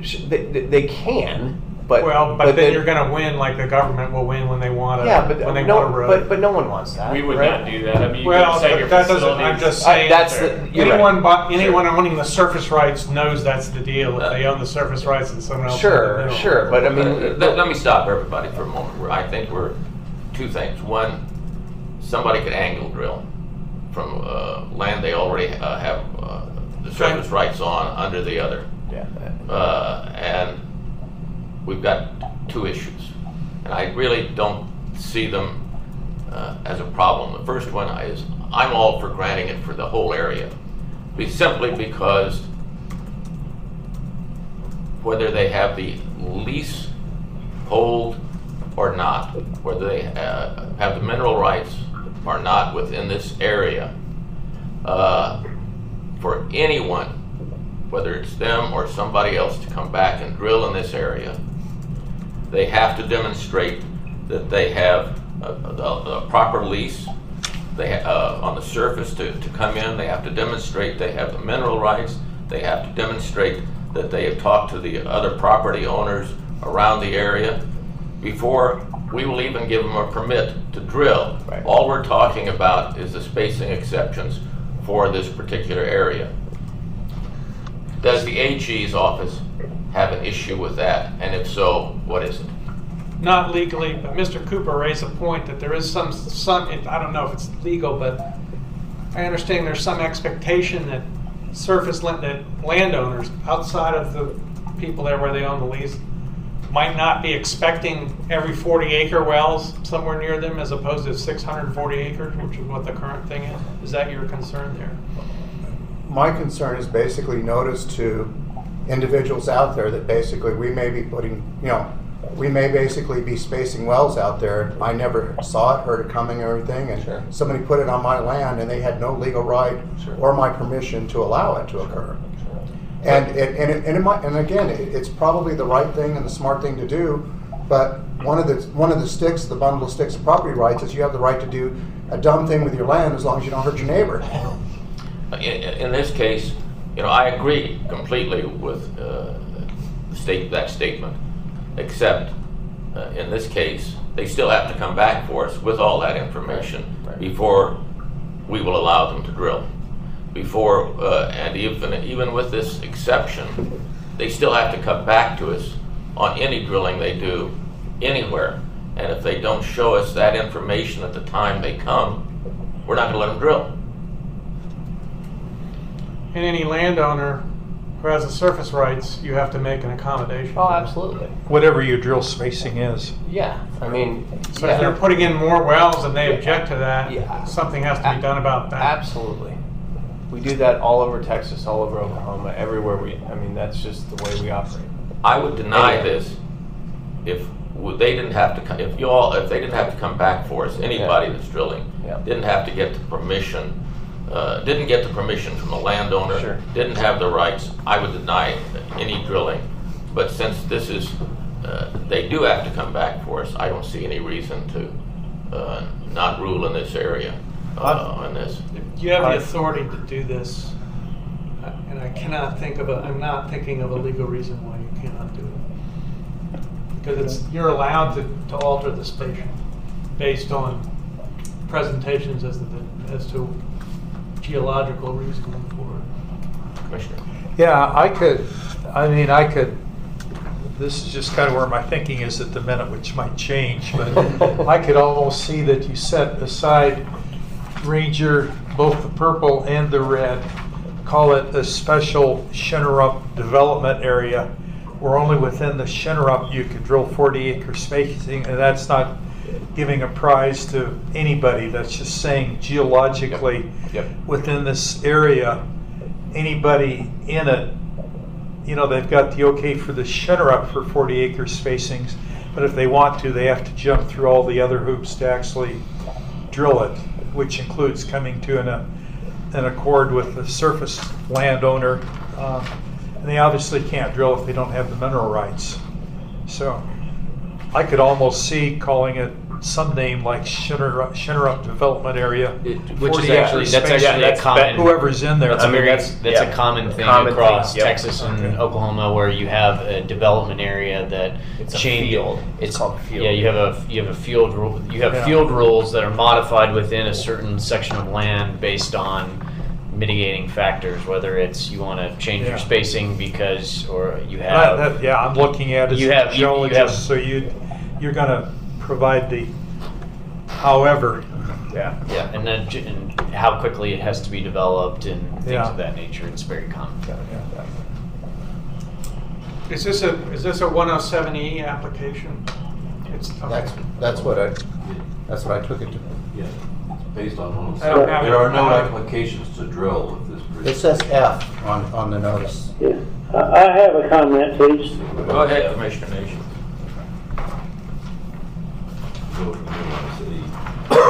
Go ahead, Dale.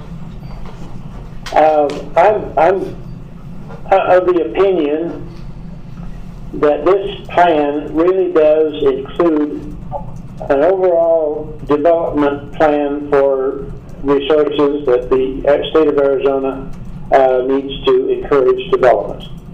I can see where, as these channels are mapped, however they map them, it could be that some of that they'll find out that the acres they already own is not prime. They may want to step out 10 miles east on acreage that they do not yet hold, but is within this plan to deviate from what they've already leased up. I mean, to take advantage of land that they haven't yet leased, and maybe not even develop the land that they have under lease. So to encourage this as a development plan, an exploration plan, to take advantage of the resources of the state of Arizona, then I would approve this. I would vote to approve this plan as presented, with those exceptions that I've already stated and other people have stated also about restriction to the Shinneramp of the 40-acre spacing, and with the provision that valid leases precede any permit to drill any 40-acre parcel. I think that is protective. Dale, do you want to put that in a motion? Well, Go ahead. Okay. Just a second before you one do. other quick question. So 107E, 107E application. Notice was provided to adjoining lessees on this. No, it's F that we're basing this thing on. Oh, F, okay. There is no application, so they haven't provided any adjoining, they haven't provided notice to adjoining landowners of their intent to drill, because there's no application. Okay, so they had, all right. With this. It's a little In different order to than prevent regular. waste, the commission may, after notice and hearing. Okay. Because E has that provision in it, but if it's an F application. Dennis, do you want to, I mean, Dale, or excuse me, Dennis, do you have any other comments on this?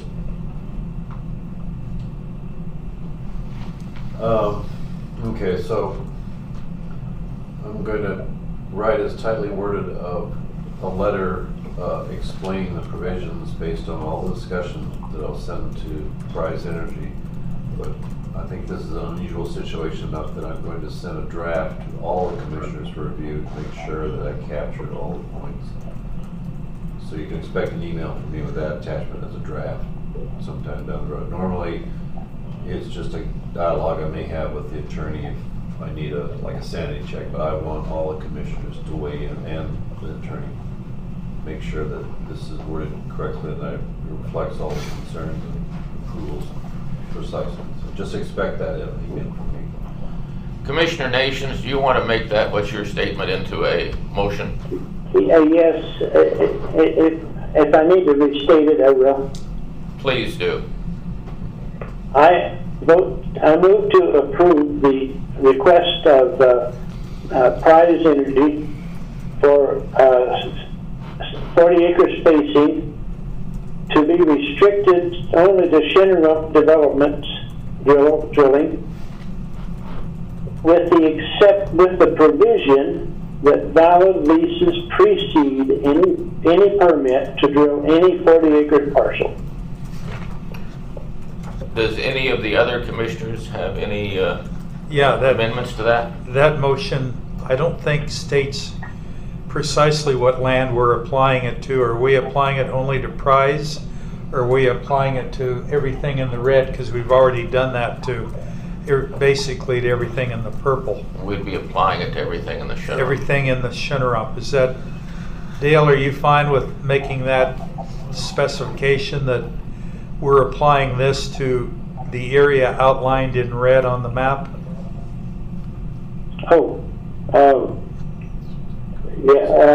Yeah, that's fine.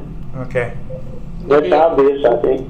There'll be a clear reference to the map in the record. Yeah, my letter will include probably this map in the letter. Okay, we're all looking at it, so we'll know if there's any variance. Yes. Any other discussion on this before we would vote? Is there a second? I'll second. Any further discussion? Mr. Chair, fellow commissioners, reasonable people can come to reasonable different conclusions. I understand and certainly respect your comments and how you're voting on this. I'm going to vote against this motion as it's presented. The reason being, I don't have a map of what they owned. I would have limited it to what they had ownership or control of on there. I think it's an excellent idea. Had that been brought before us today, I might have been inclined to support it. But basically just a red box on a map to me isn't sufficient. But regardless of how the commission votes, I certainly respect your positions on it, and you're not going to hear me being critical about it. I'm just expressing my concerns as one commissioner. Thank you, Commissioner. Any other discussion? We've had a second. Let's now a vote on this by roll call. Commissioner Nations, how do you vote? Aye. Commissioner, other commissioners, how are you all voting today? Spill, I vote aye. Okay. Commissioner Cooper? No. Commissioner Thorwald, aye. The motion carries. The exception, you have the exception. Thank you. Thank you. Thank you for your time. Appreciate it. The hearing is ended at 12:08 a.m. and we'll have a short recess before we start our regular meeting. And so give everybody 5 minutes.